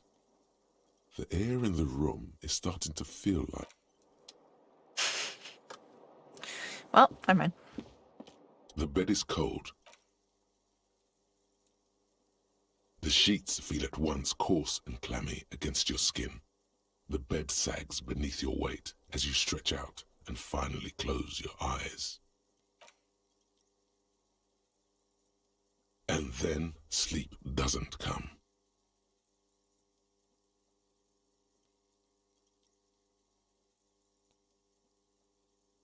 Oh. Okay. And then sleep doesn't come. I heard you. Obviously, you're in bed with your eyes closed. Maybe it's the bed's fault. It barely covers your toes, stretching over your soft belly. This is your body here, intimate and warm, breathing. Under your thrumming eyelids, you see a dizzying array of colors. You won't get off this carousel quite so easily. I'm pretty sure my still high. Its synthetic filling has separated into hard lumps. The pillowcase smells oddly. It's a little better. Colors, scenes, and half-formed phrases still litter your mind. Part of you is still trying to solve the case, isn't it? Something to do with, what was it that the lieutenant said? Union? And it's gone again. Your thoughts lost between the slowing brain waves. No more thoughts. Fall asleep now. Your breathing steadies. A great silence washes over you until your eyelids twitch in your sleep and images start forming.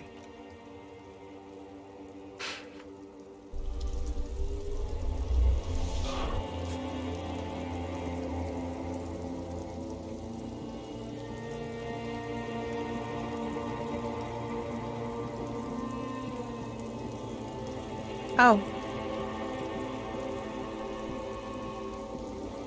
It's me. Do you remember the scent of your childhood? Okay, sure. I was born in a hospital where people go to die. You're not kidding anyone. Oh, come on. You don't remember shit. Tell me, do you remember your wife's hand on your face?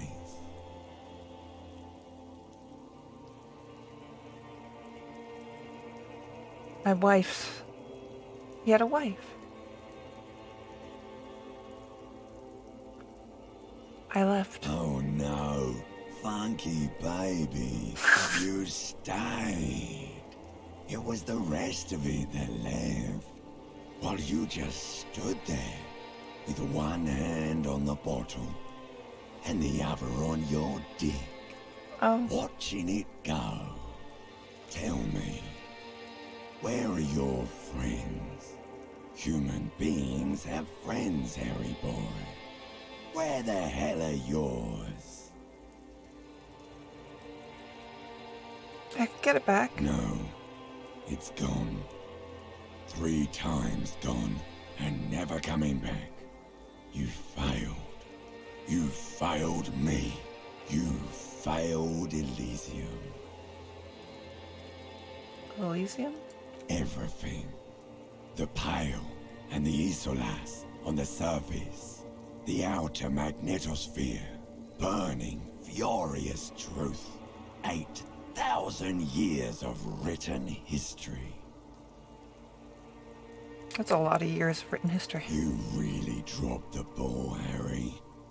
4.6 billion people, and you failed every single one of them. You really fucked up. Shit. No, Harry. You were just talking to yourself. That's all you ever do, even in your dreams. And the act is wearing thin. The spots on the disco ball fade around you. You'll be back in those cold snakeskins in no time, sweating up the bed. Stinky boy. You're not coming back from shit. Thrashing around in that high conductivity state of yours, bumping into things and acting like a clown. Who are you kidding?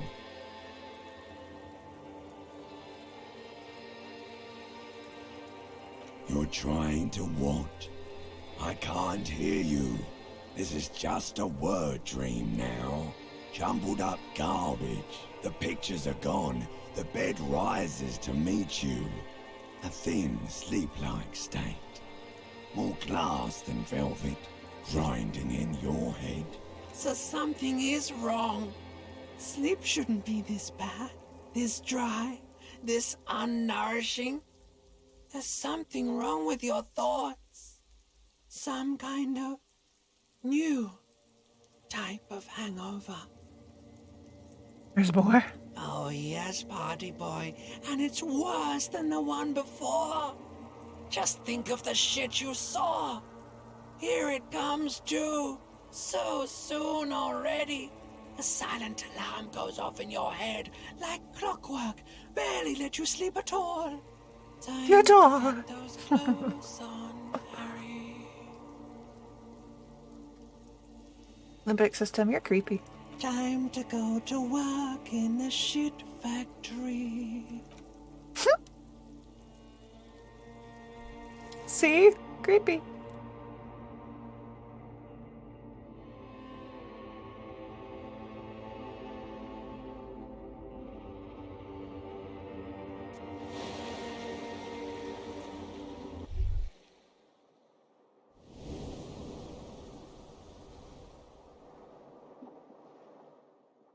I didn't get the boots.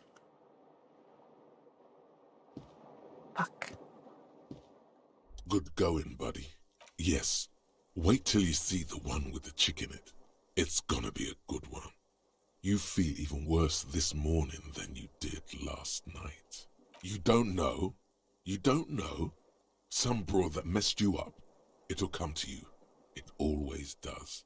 You mean, why are you so tired? Too tired and down to even think?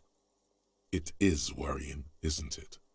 You can't be a detective like this. Detectives need to be able to think. It's just that your heart has finally pumped all the speed out of your system, Buster. Time to get some more. Oh, I'm not feeling worse. I'm just finally off of speed. I just need more drugs. You're too weak to say no now. Waking up is the worst part. Maybe somewhere down the line you could decline. What is speed? Speed is a potent central nervous system stimulant. It kept you propped up all day yesterday, despite your debilitating hangover.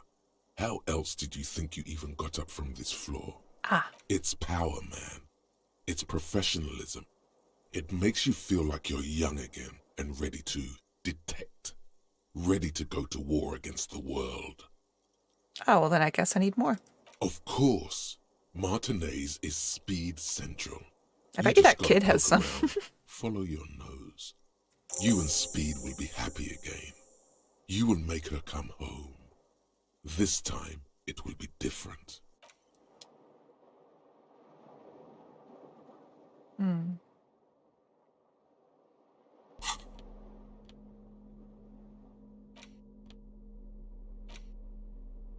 The note is written with a blue pencil on it. Someone has scribbled, S. I can't believe the off-site copy is still here. You'll find the filament memory with the off-site copy in the frozen ice cream maker. Oh, Please cool. take it home, ASAP. It's important. I'd do it myself if I lived in a civilized place with a freezer. Take care, Suliswaf. The note doesn't. It's part of a radio computer. When not in use, filaments are stored at temperatures below zero. According to the note, someone named Sulislav. Didn't you see one? Right, didn't you see the note? Are you serious? You sure you don't want to hazard a guess here, detective? Oh. Ding, ding, ding. We have a winner.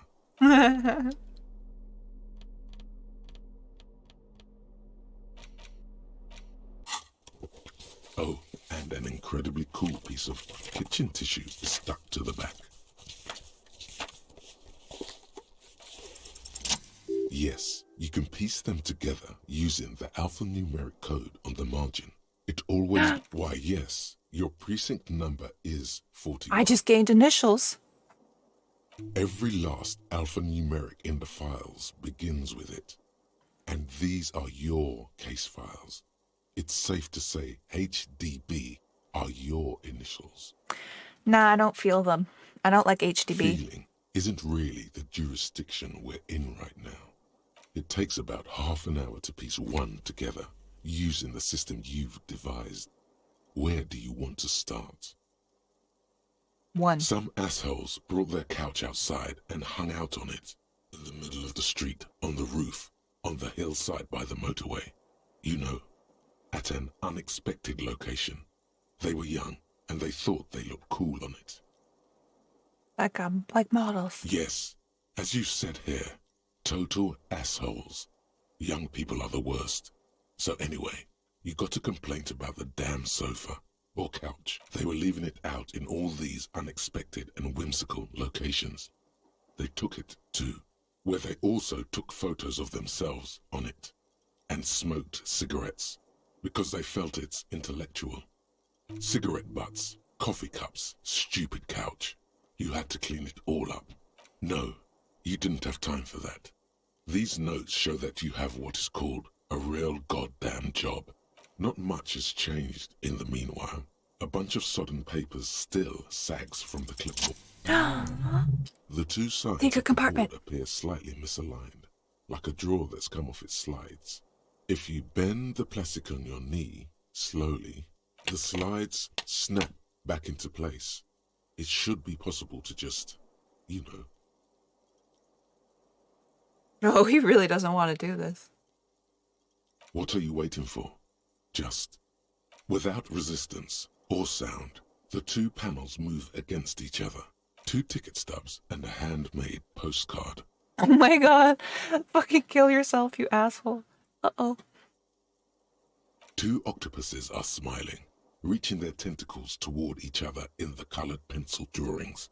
The tickets permit access to the zoo in Revachol East. The aquarium costs extra. The words just crossed your mind somehow.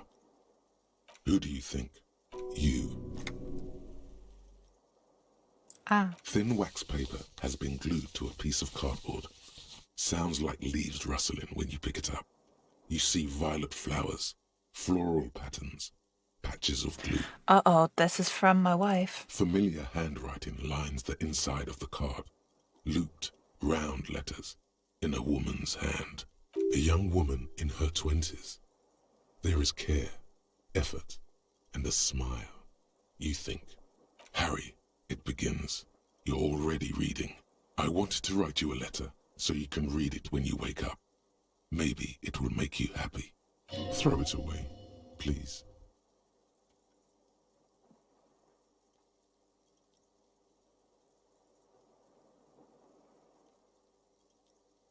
Outside, you hear the wind howl.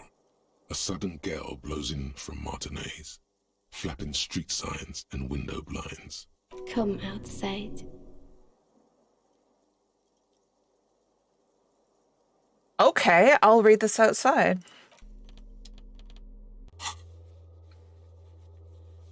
That's an unexpected twist.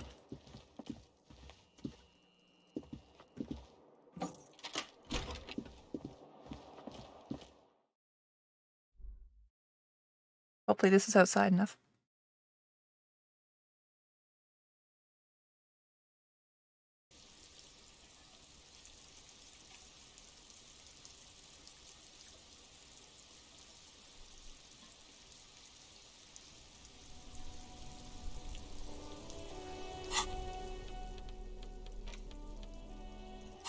It's the ledger you found in the trash. Oh, and an incredibly... Without resistance, thin wax paper has been glued to a piece of cardboard. It smells of chewing gum. Apricot flavored. Familiar hand... A young woman in her Harry, throw it away. No. A merciful wind blows in from the Bay of Revachol, dusting the ground at your feet and raising newspapers far away. You feel the card slipping into it. Now that you're out, let go. Let go. Why is everybody fighting me for this card? Both my volition and my shivers really want to throw this card away. What happened with this lady? What was that? Frisson covers your entire body. A feeling of cold. A persistent chill. That's definitely part of why we drank.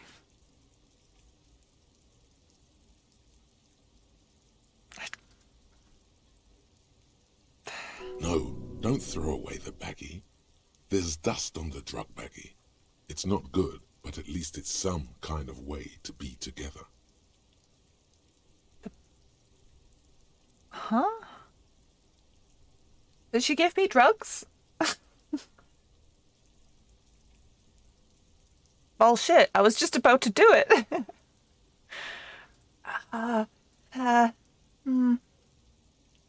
Your hands shake, holding onto it. Every morning when I step out, you're asleep behind me. It says, I find a little piece of sadness in me. I need to know. I carry it in my chest, down Voyager Road. Every step I take, it grows.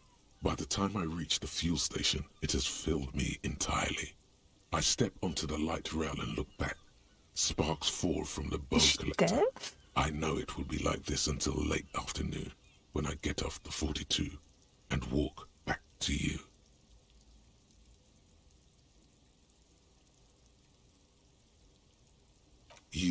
You. Every step I take will get lighter. It almost makes me run. Sometimes I do. I can't believe I met you. I can't believe the happiness I feel with you. You have a vast, vast soul, and I will always, always, always come back to it. Kisses, kisses, kisses. Uh-oh. You feel the air sucked out of your lungs and the blood sucked out of your head. Oops. Everything around you gets dark. Small white dots appear. Sparks fall like snow from the bow collector. A streetcar distancing. You feel the ledger slip from your hand. No. Hold on. To what? There's nothing. I hope I don't fall off the patio.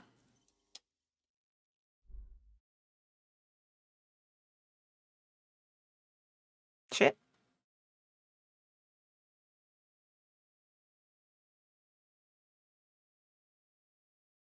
That letter was too emotional for my dude.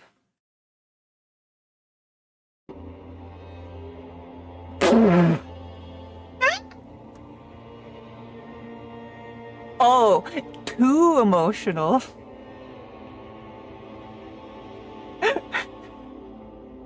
Shit.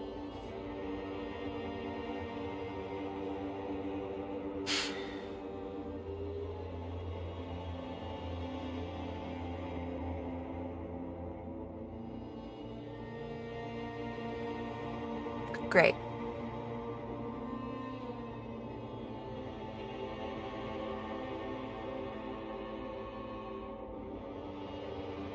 There is nothing. No, no, no, no. Again. Well, almost nothing. There is the ground below you. That's still Oh, there. I might be alive. And a small light that's on, fluttering, somewhere in the basal ganglia. That's me. Blue eyes, that's me. Who was what? He speaks of the sickening longing. The Yeah, unwell I'm emotion. alive. Even in the darkness, he's grasping for it. Still trying to hold on to the great sorrows slipping in the water. Slimy. I was cool. I'm cool. The cool when you're dead, brother. Here in the paleo-mammalian cortex, we call it the shadow. Okay, dude. Because it's always there.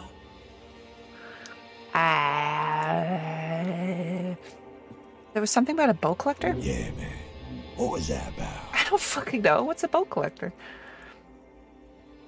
Bloated corpse of the past resurfacing. No. Beautiful. Believe me, stupid ape, its lack of beauty was not the problem. There is no Voyager Road. There are no roads, no houses. You think they would let you? Until you disintegrate into biomolecules. Yeah. No. Someone is breathing on your face now, inspecting your pupils, stupid idiot. Get off. It's cold. Yes, they're pouring something on you. It's in you. And it's... Glowing lights on a dashboard emerge out of nothingness. In the upholstered cabin of Lieutenant Kitsuragi's motor carriage, seated in the driver's basket, the air is thick with leatherworks and heavy fuel oil.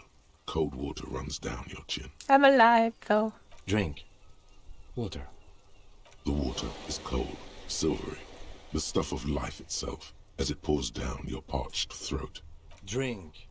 You haven't drunk water in 2 days. Did you know the human body is not made to survive on alcohol alone? You need a secondary form of hydration.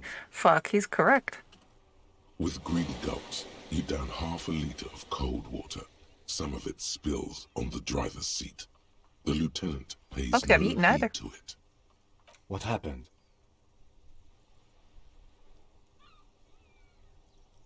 There was a call on the shortwave. Officer passed out in Martinez. I had a feeling it would be you. I don't know. It could have been quite a while. About an hour. That does sometimes happen. He replies with such understanding, it's as if the burnt-out ruins of the past were an occupational hazard. Athlete's foot for cops. I found this next to you. I'll tag along for the rest of the day, if you don't mind. My business is concluded anyway. Are you okay to go? Good.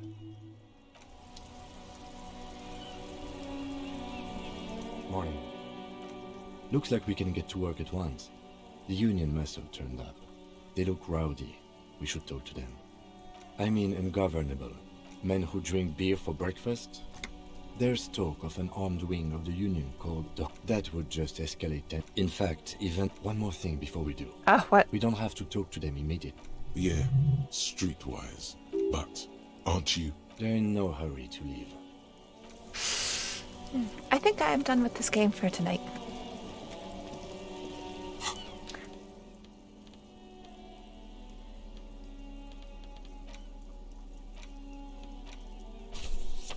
Oh, I can equip it now?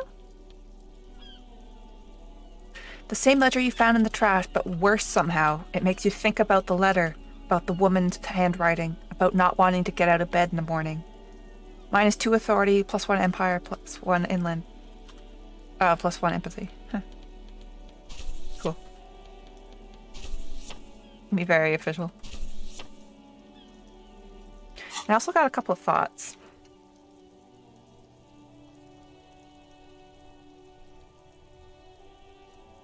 Oh, this literally zooms you out. This one's fabulous. It lets you zoom out more.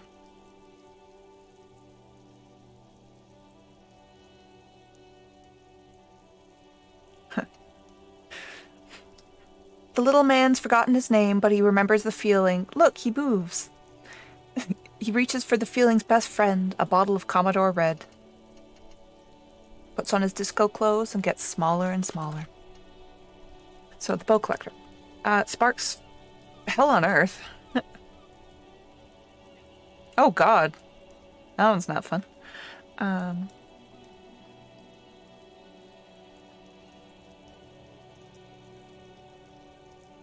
Oh, this is me trying to remember her. I think it's worth it.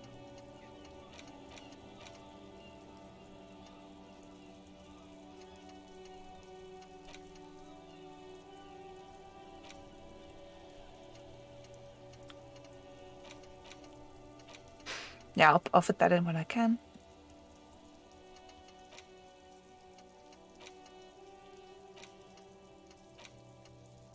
The art for this stuff is pretty crazy too. I think it all comes from one big painting. I'd love to see that.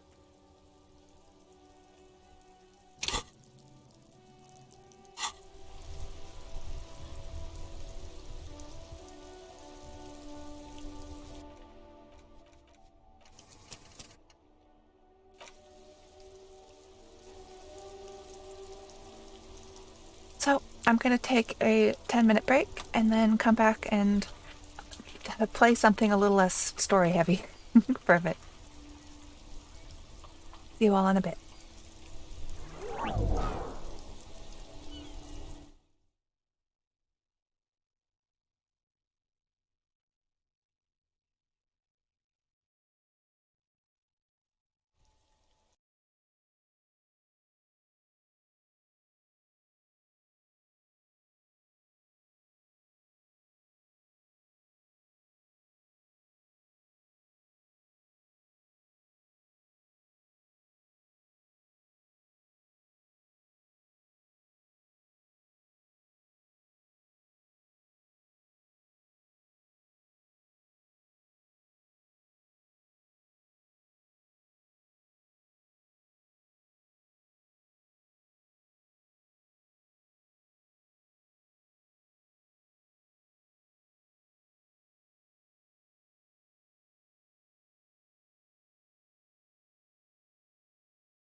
Hello.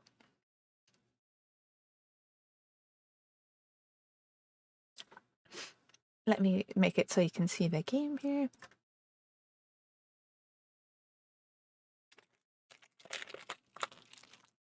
Ta-da!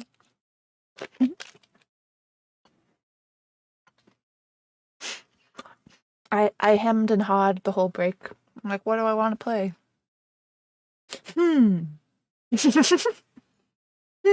What do I want to play? Honestly, Disco Elysium was great, but I'm just not feeling that like 8-hour listening to narration or reading kind of vibe. I want to have a little more control. Yeah, the game I just keep playing anyways.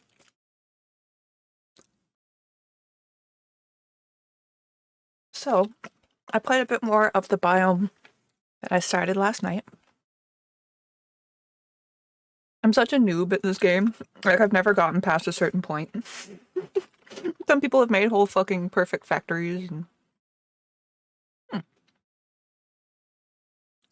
of a weird box. I'll have to fix that later. Oh, okay. Let me fix the rest of my audio here. Lower the music a bit.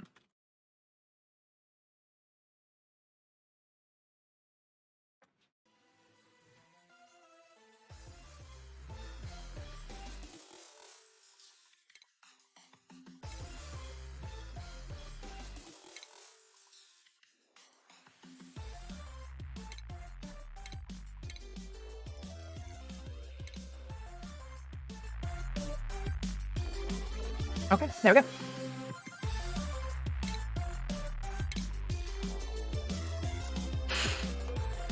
So let me walk you around my current base, I guess.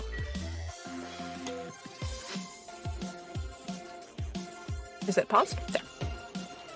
There. So here is our main tunnel down the center, now with fire pole for climbing. Our oxygen's a little spotty right now.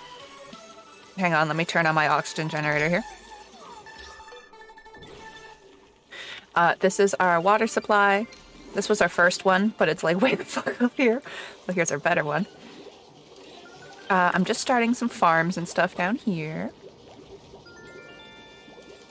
Why is this still not a farm? I'll come back to you. And they kind of live in this main zone. I didn't mean to trap him in here. But we've got our cot started. Our bathroom with little waste management. Try to keep all the water things in this like central location. There's this big ass cold zone here, and that's where I'm building my petroleum generator. Oh, I realized shit. I need to make the thing that makes the ethanol. Am I researching that?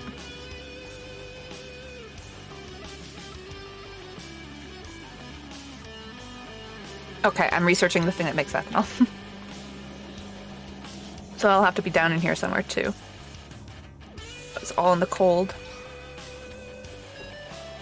And then I need to get my oxygen generators moved down, I think. Yeah, I'm gonna move them over to here. Now that I think about it.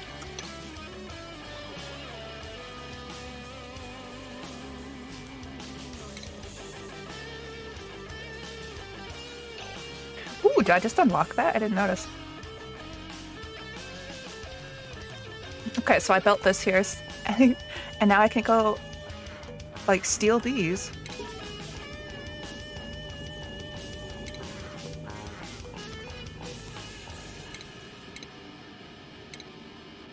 Laws of thermodynamics.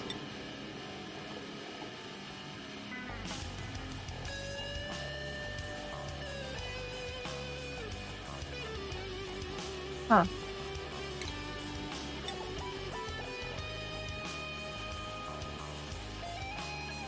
Okay, cool. But, like, I can claim this.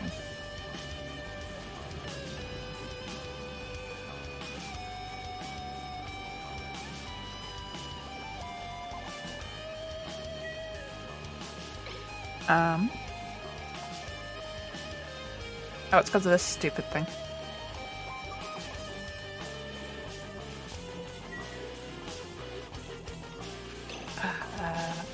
Okay, so by expanding that tile, I'm going to put my oxygen down here. I'm using electrolyzers.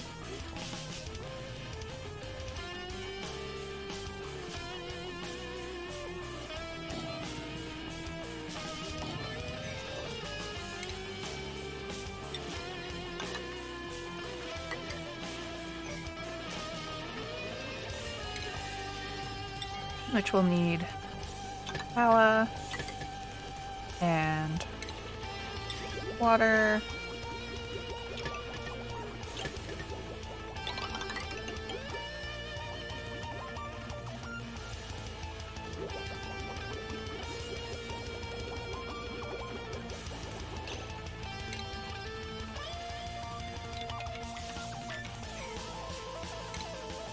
Cancel those pipes actually.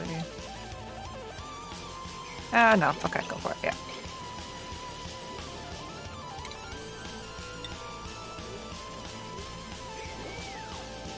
And then make sure I have...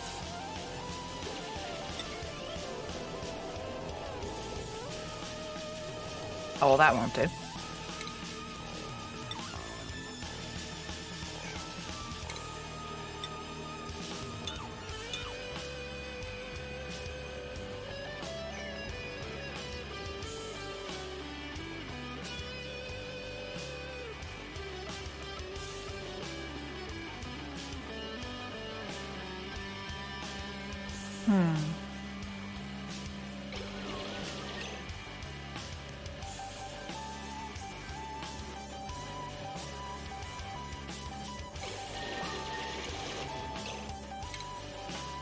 I don't know how to solve that.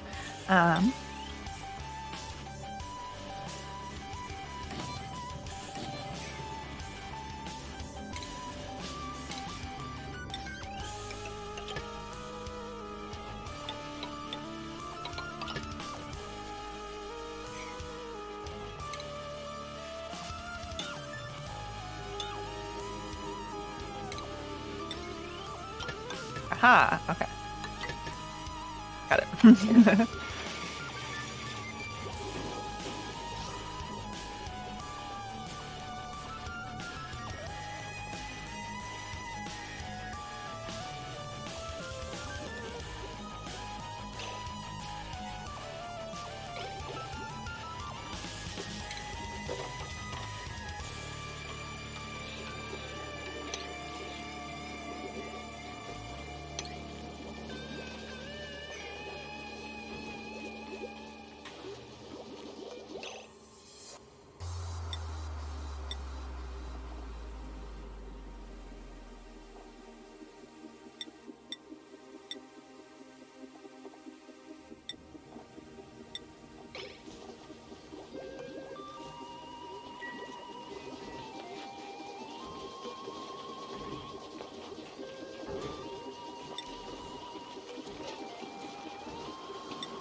Is it getting to be like 40 degrees in there? Hot damn, they make a lot of heat.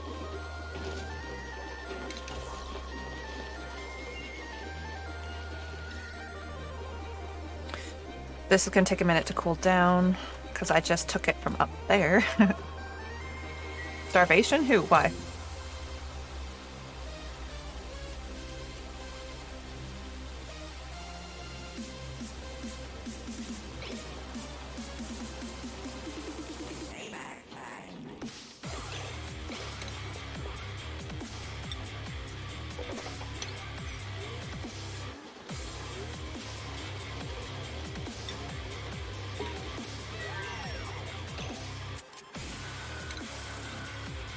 Research complete. Woo! I can now make my ethanol. Somewhere to put all my liquids would be nice. Let's do that next.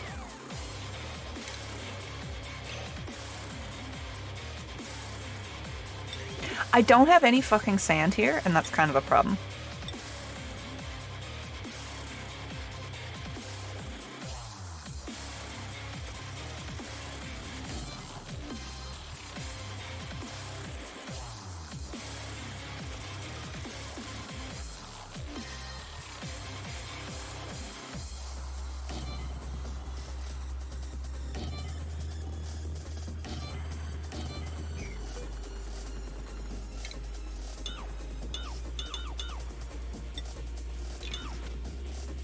Shit.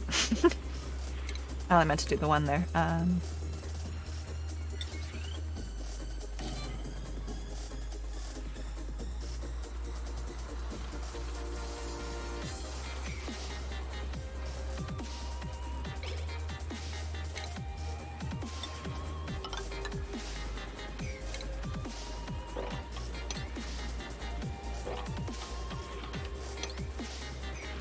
I can't dig that yet. That's fine.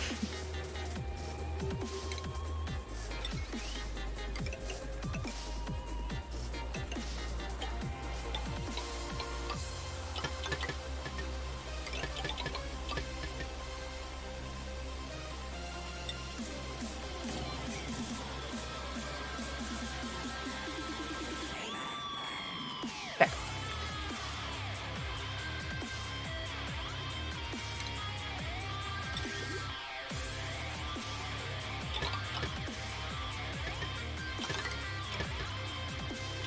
I'm gonna want this all to get like stored up here somewhere and then come from there.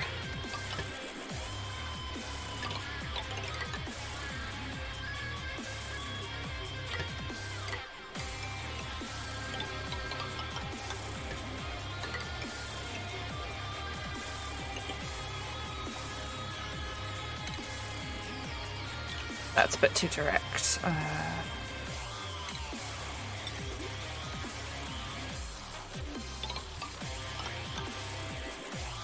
There.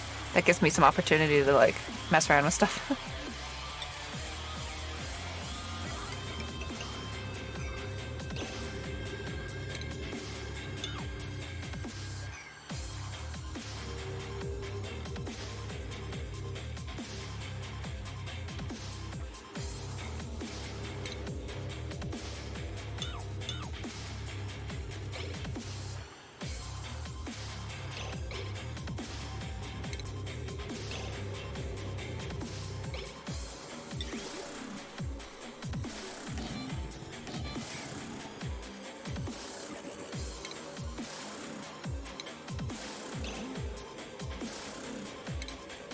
This is annoying.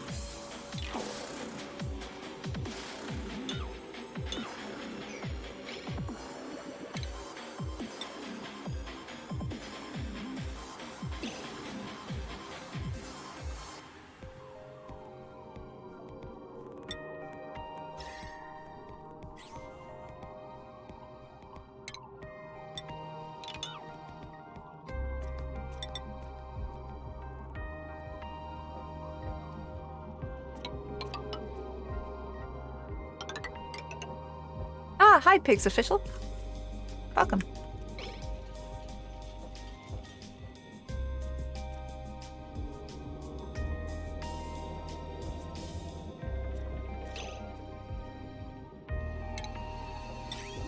I was just trying to work on a tiny ethanol plant down here.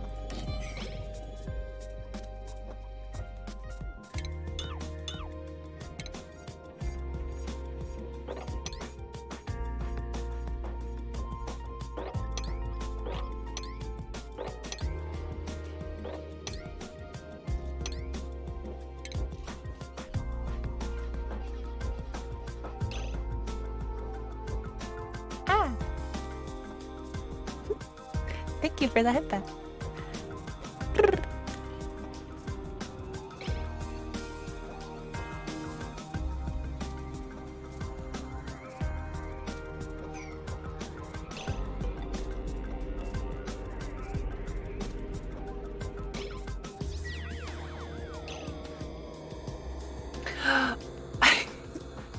Oh my god, I keep forgetting to freaking mention that. Thank you, Niku. Yeah, I have, as of just like late last night, a challenge going for. I found all my art from that I like my doodles from school. Some of it is a bit more like official, like art projects, but it's mostly doodles. And yeah, so I thought I'd put up a contribution to convince me to show it.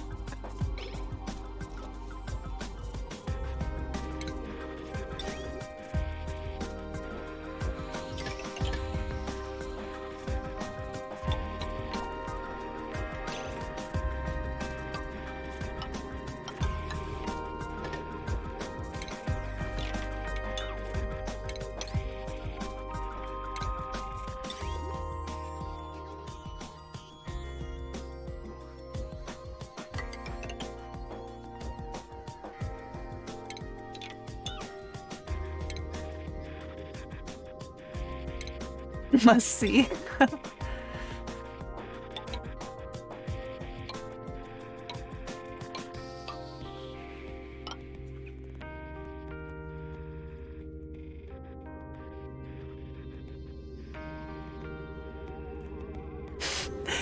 Thank you, Bosky. And thank you, Pigs Official. I tried to make it a number that y'all couldn't just spam in one day. Like keeps happening.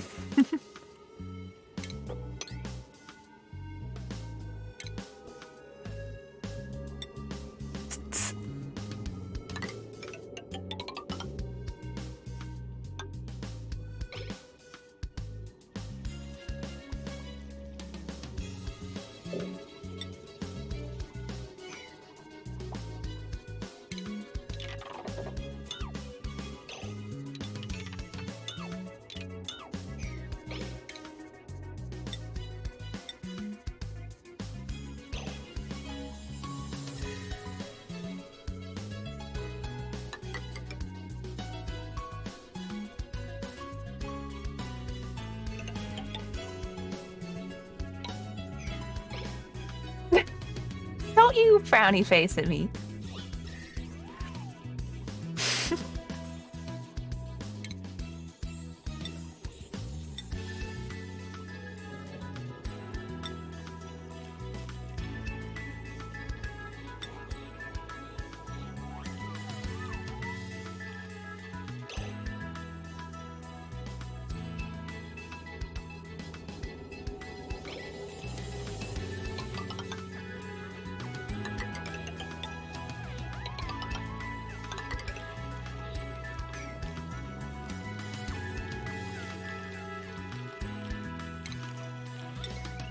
Get out of here.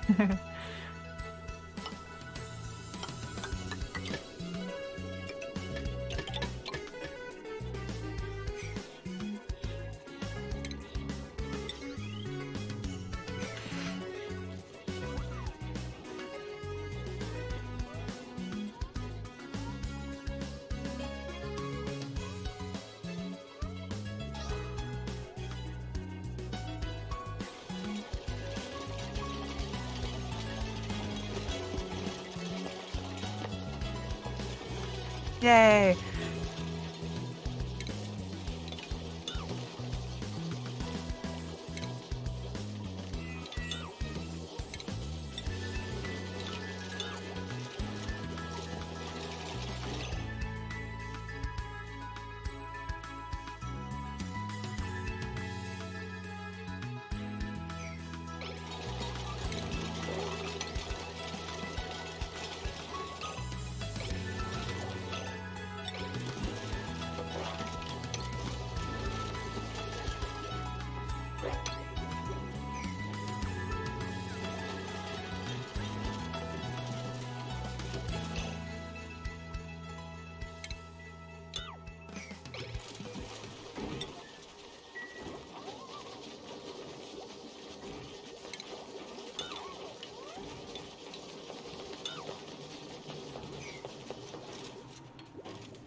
Yes, it's all running smoothly.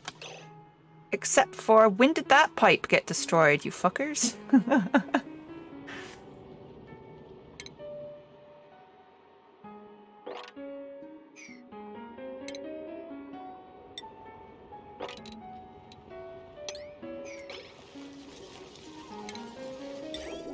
God dang it. Gotta tell you guys to do everything around here.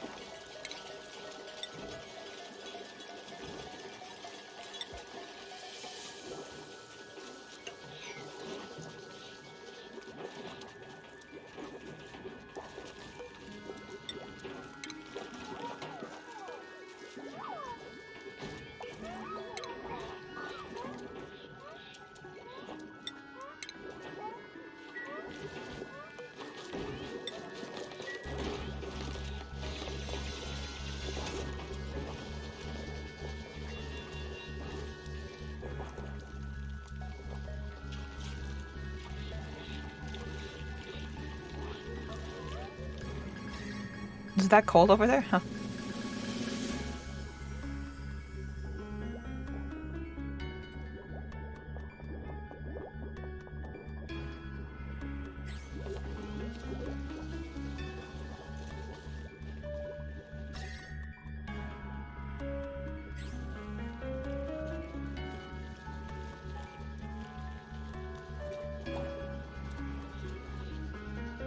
How do I get more water, though?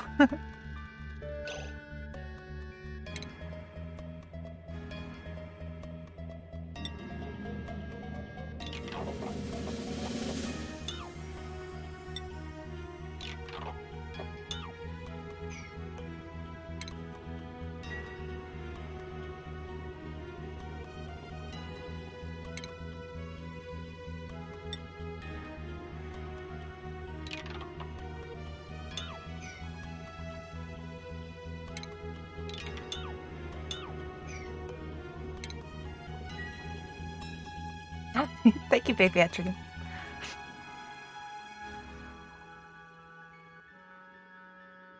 Is there a way I'm not thinking of to get more water?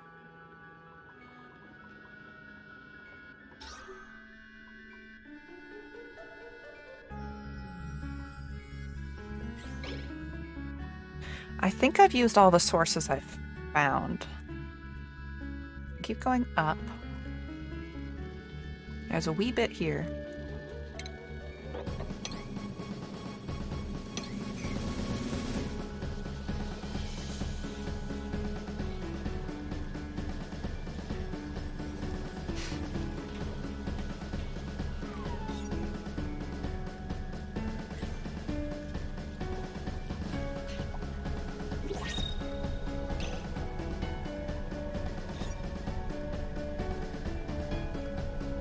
Oh, I didn't realize those ladders make it into...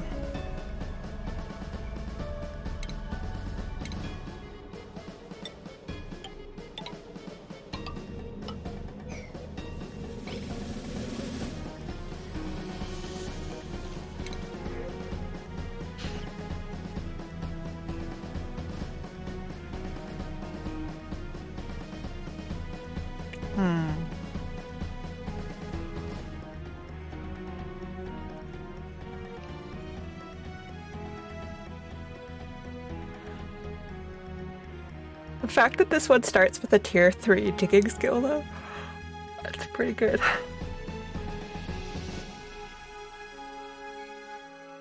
Alright, you're my new digger. My new secondary digger.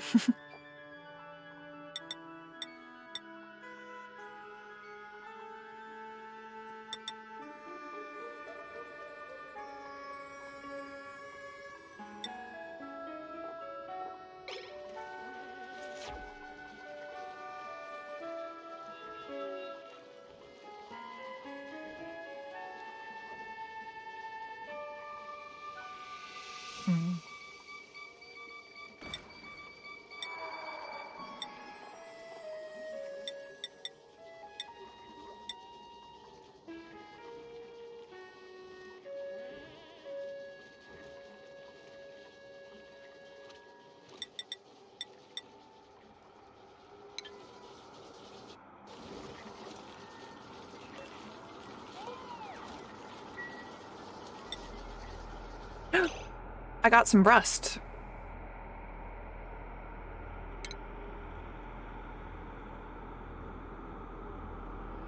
Yeah, I want to know, is there a way to convert something back into water?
I got a lot of hydrogen up there.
Thank you for the head pats again.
I'm just happy I managed to keep the phosphorus and stuff off to the side there.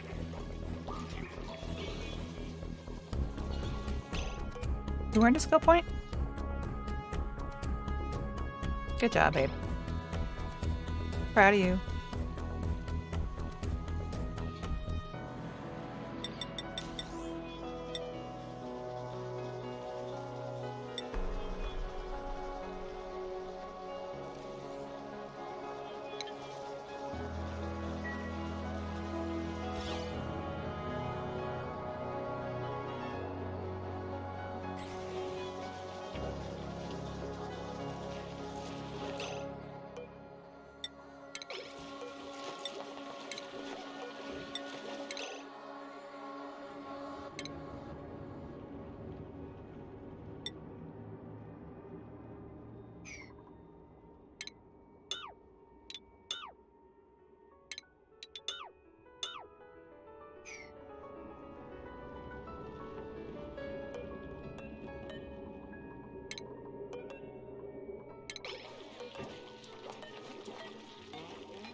I think my thing is making its fertilizer now. Awesome.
How do you level up? Why do I have to level you up at the start?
Oh, you dumbass.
Some classic Mario Bros.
Ah, yes, spooky time.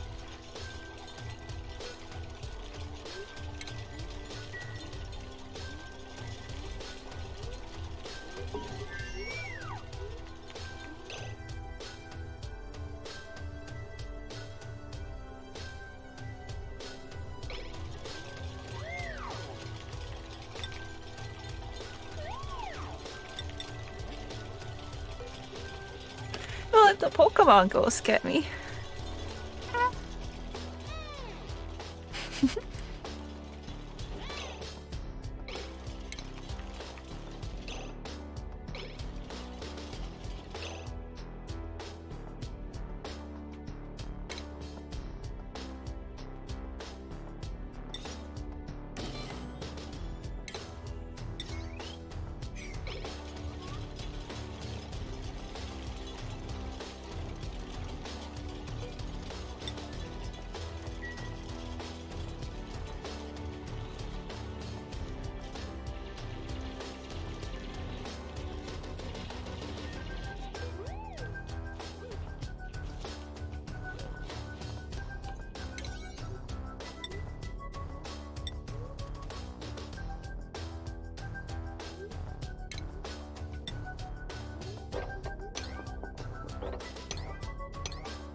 Ah!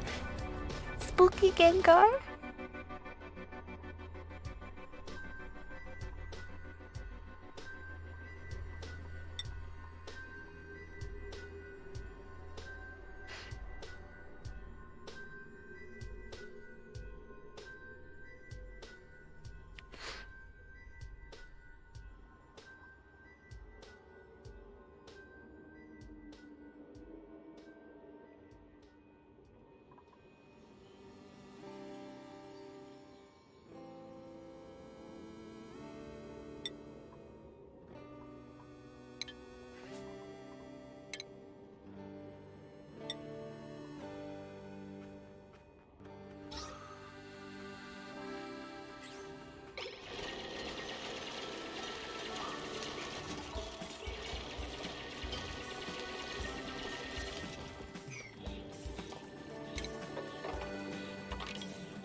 Hmm.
Are you my first wrangled baby? Ah, I think you are.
Oh, an achievement.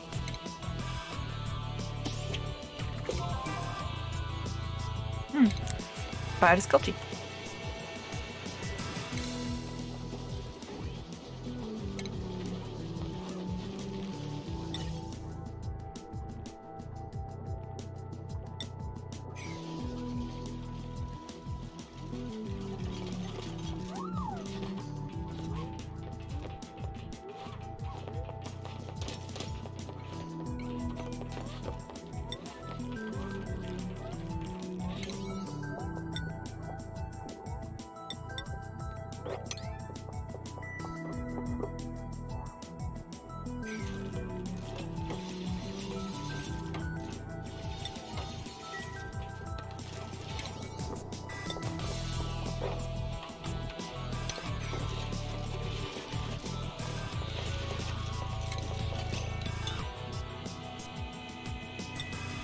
Cancel these babies, because I want to make that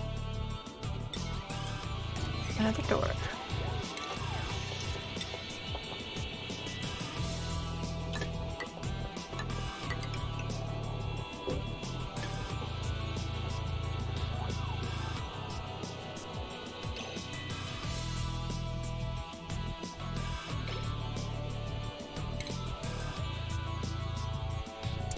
Before that, I should actually get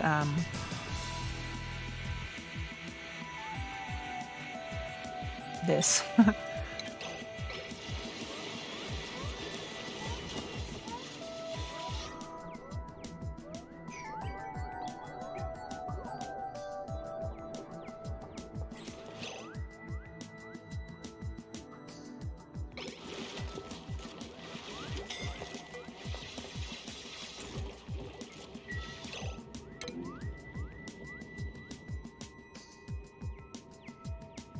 How the fuck did she get stuck in here?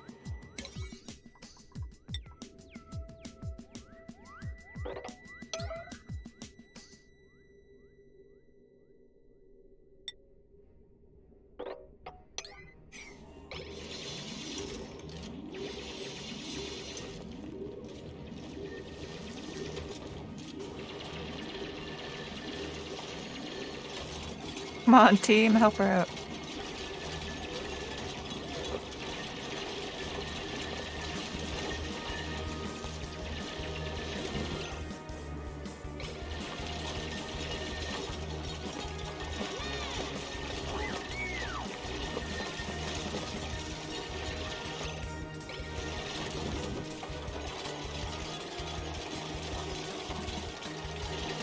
Will she make it? You do not have time for that now.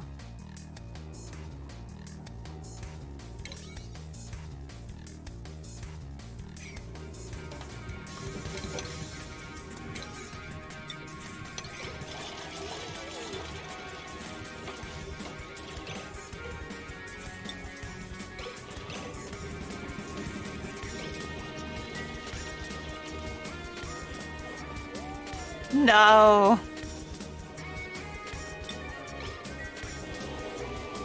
Camille. Fuck.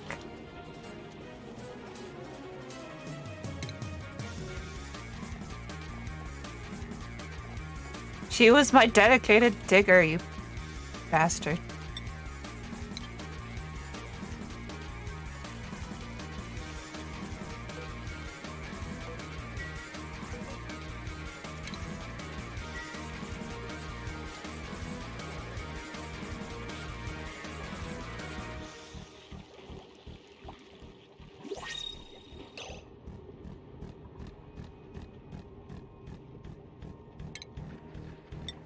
I guess I'll give her a tasteful memorial. Over here.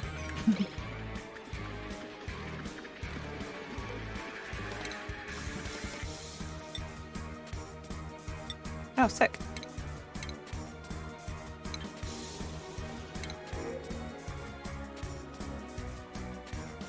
Nobody can dig. Damn it.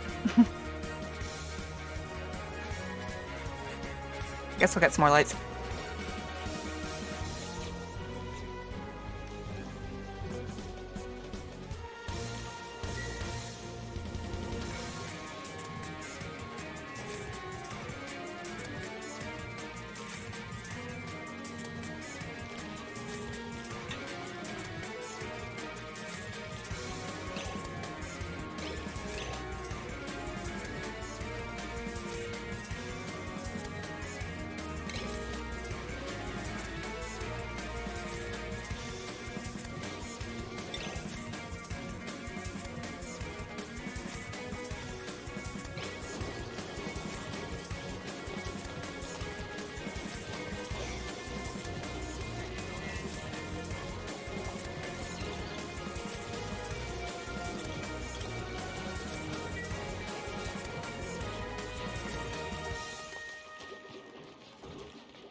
Oh, it looks so toxic in there.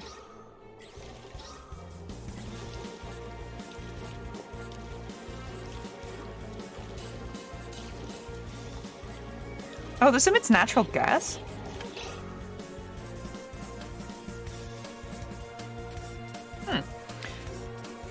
Okay, I might be able to absorb that out of the air later then.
Oh my god, has it actually happened? Is everything connected?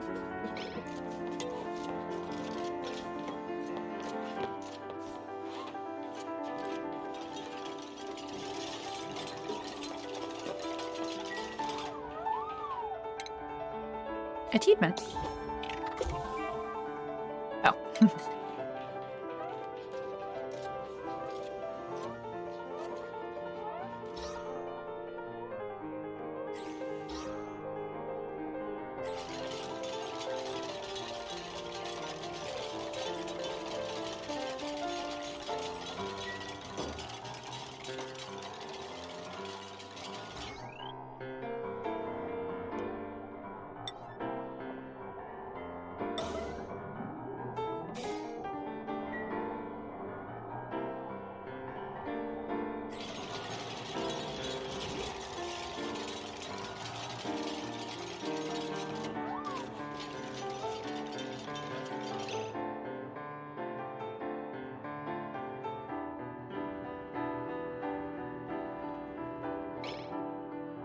Ah, hello, Catrail.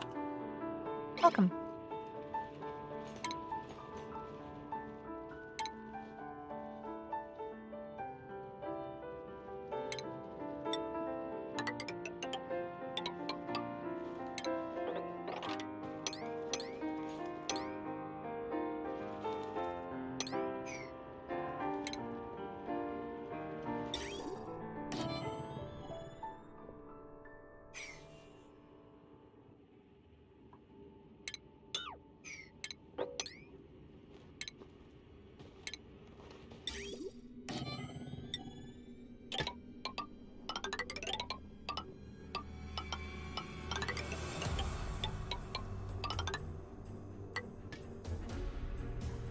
How am I doing tonight? Yeah, I'm having fun.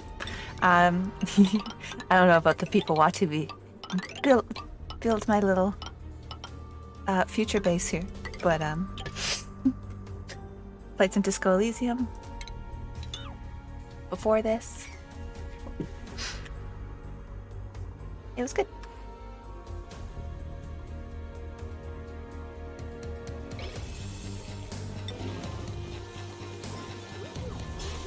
Why did that happen?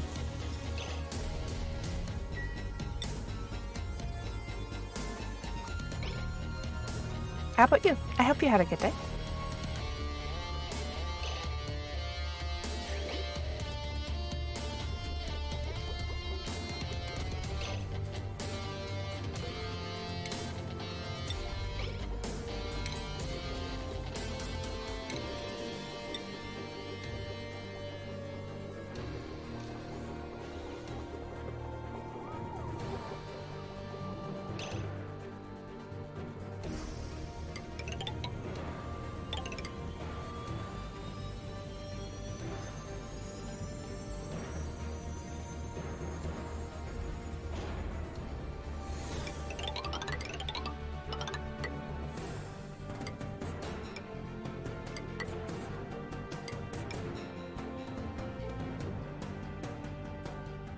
I didn't leave myself any way to cross that, did I?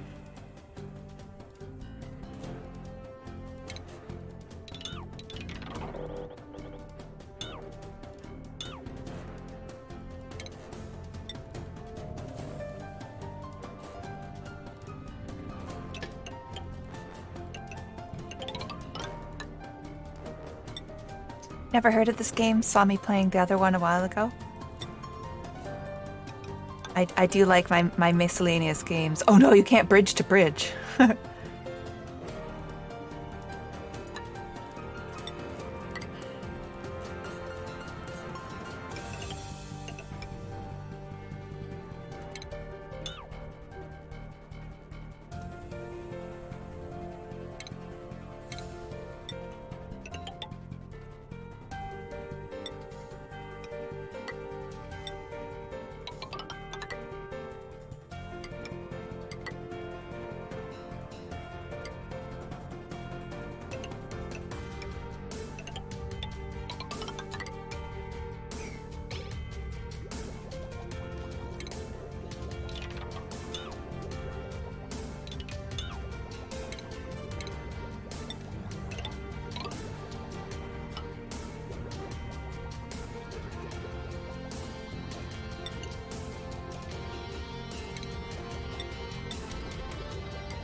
Been a day.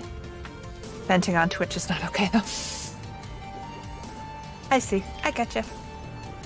I hear you.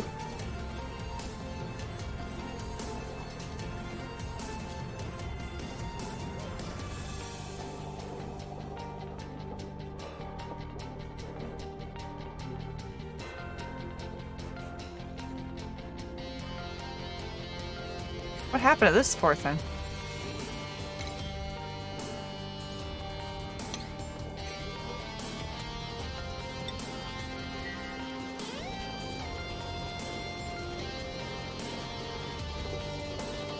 Seems like so much management figuring all this out.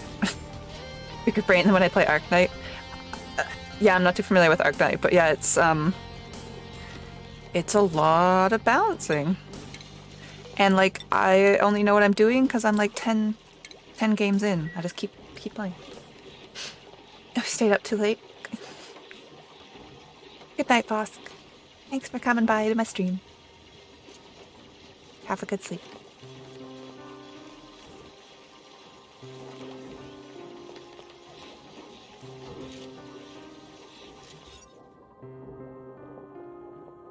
Are you shitting me? This is one tile too big.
Yeah, the big thing with this is you're constantly dealing with gases. So like carbon dioxide is heavier, so it goes down. But hydrogen, which I now have a worrying quantity of up here, is light.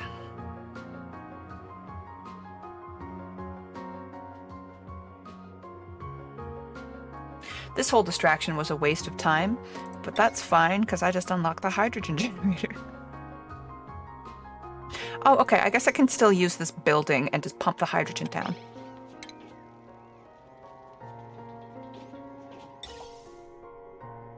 I'll need to make like a proper reservoir. Okay, cool, that's a fun goal. I think I'm going to call it a night, though. Because this being a resource management game, it's infinite.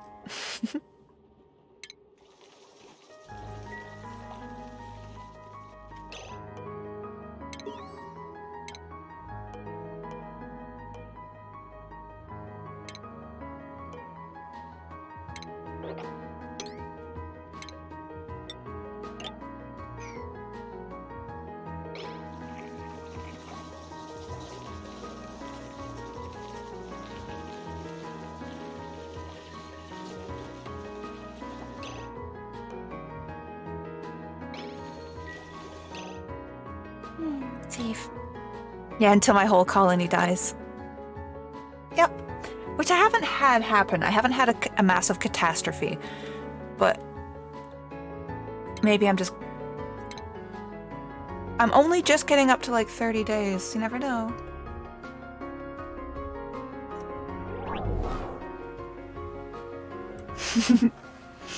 Alright, everyone. I think there might be an end goal.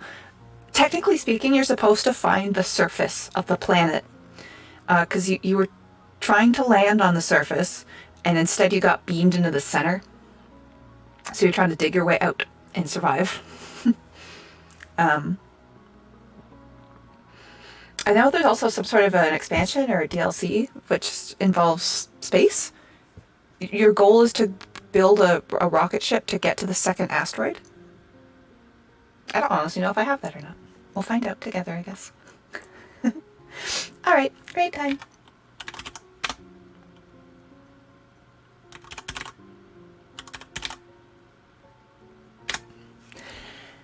Thanks for joining me, everyone. Tomorrow I'll be doing some more Live2D rigging for Alicia. But have a good night or good rest of your day. Goodbye, everyone.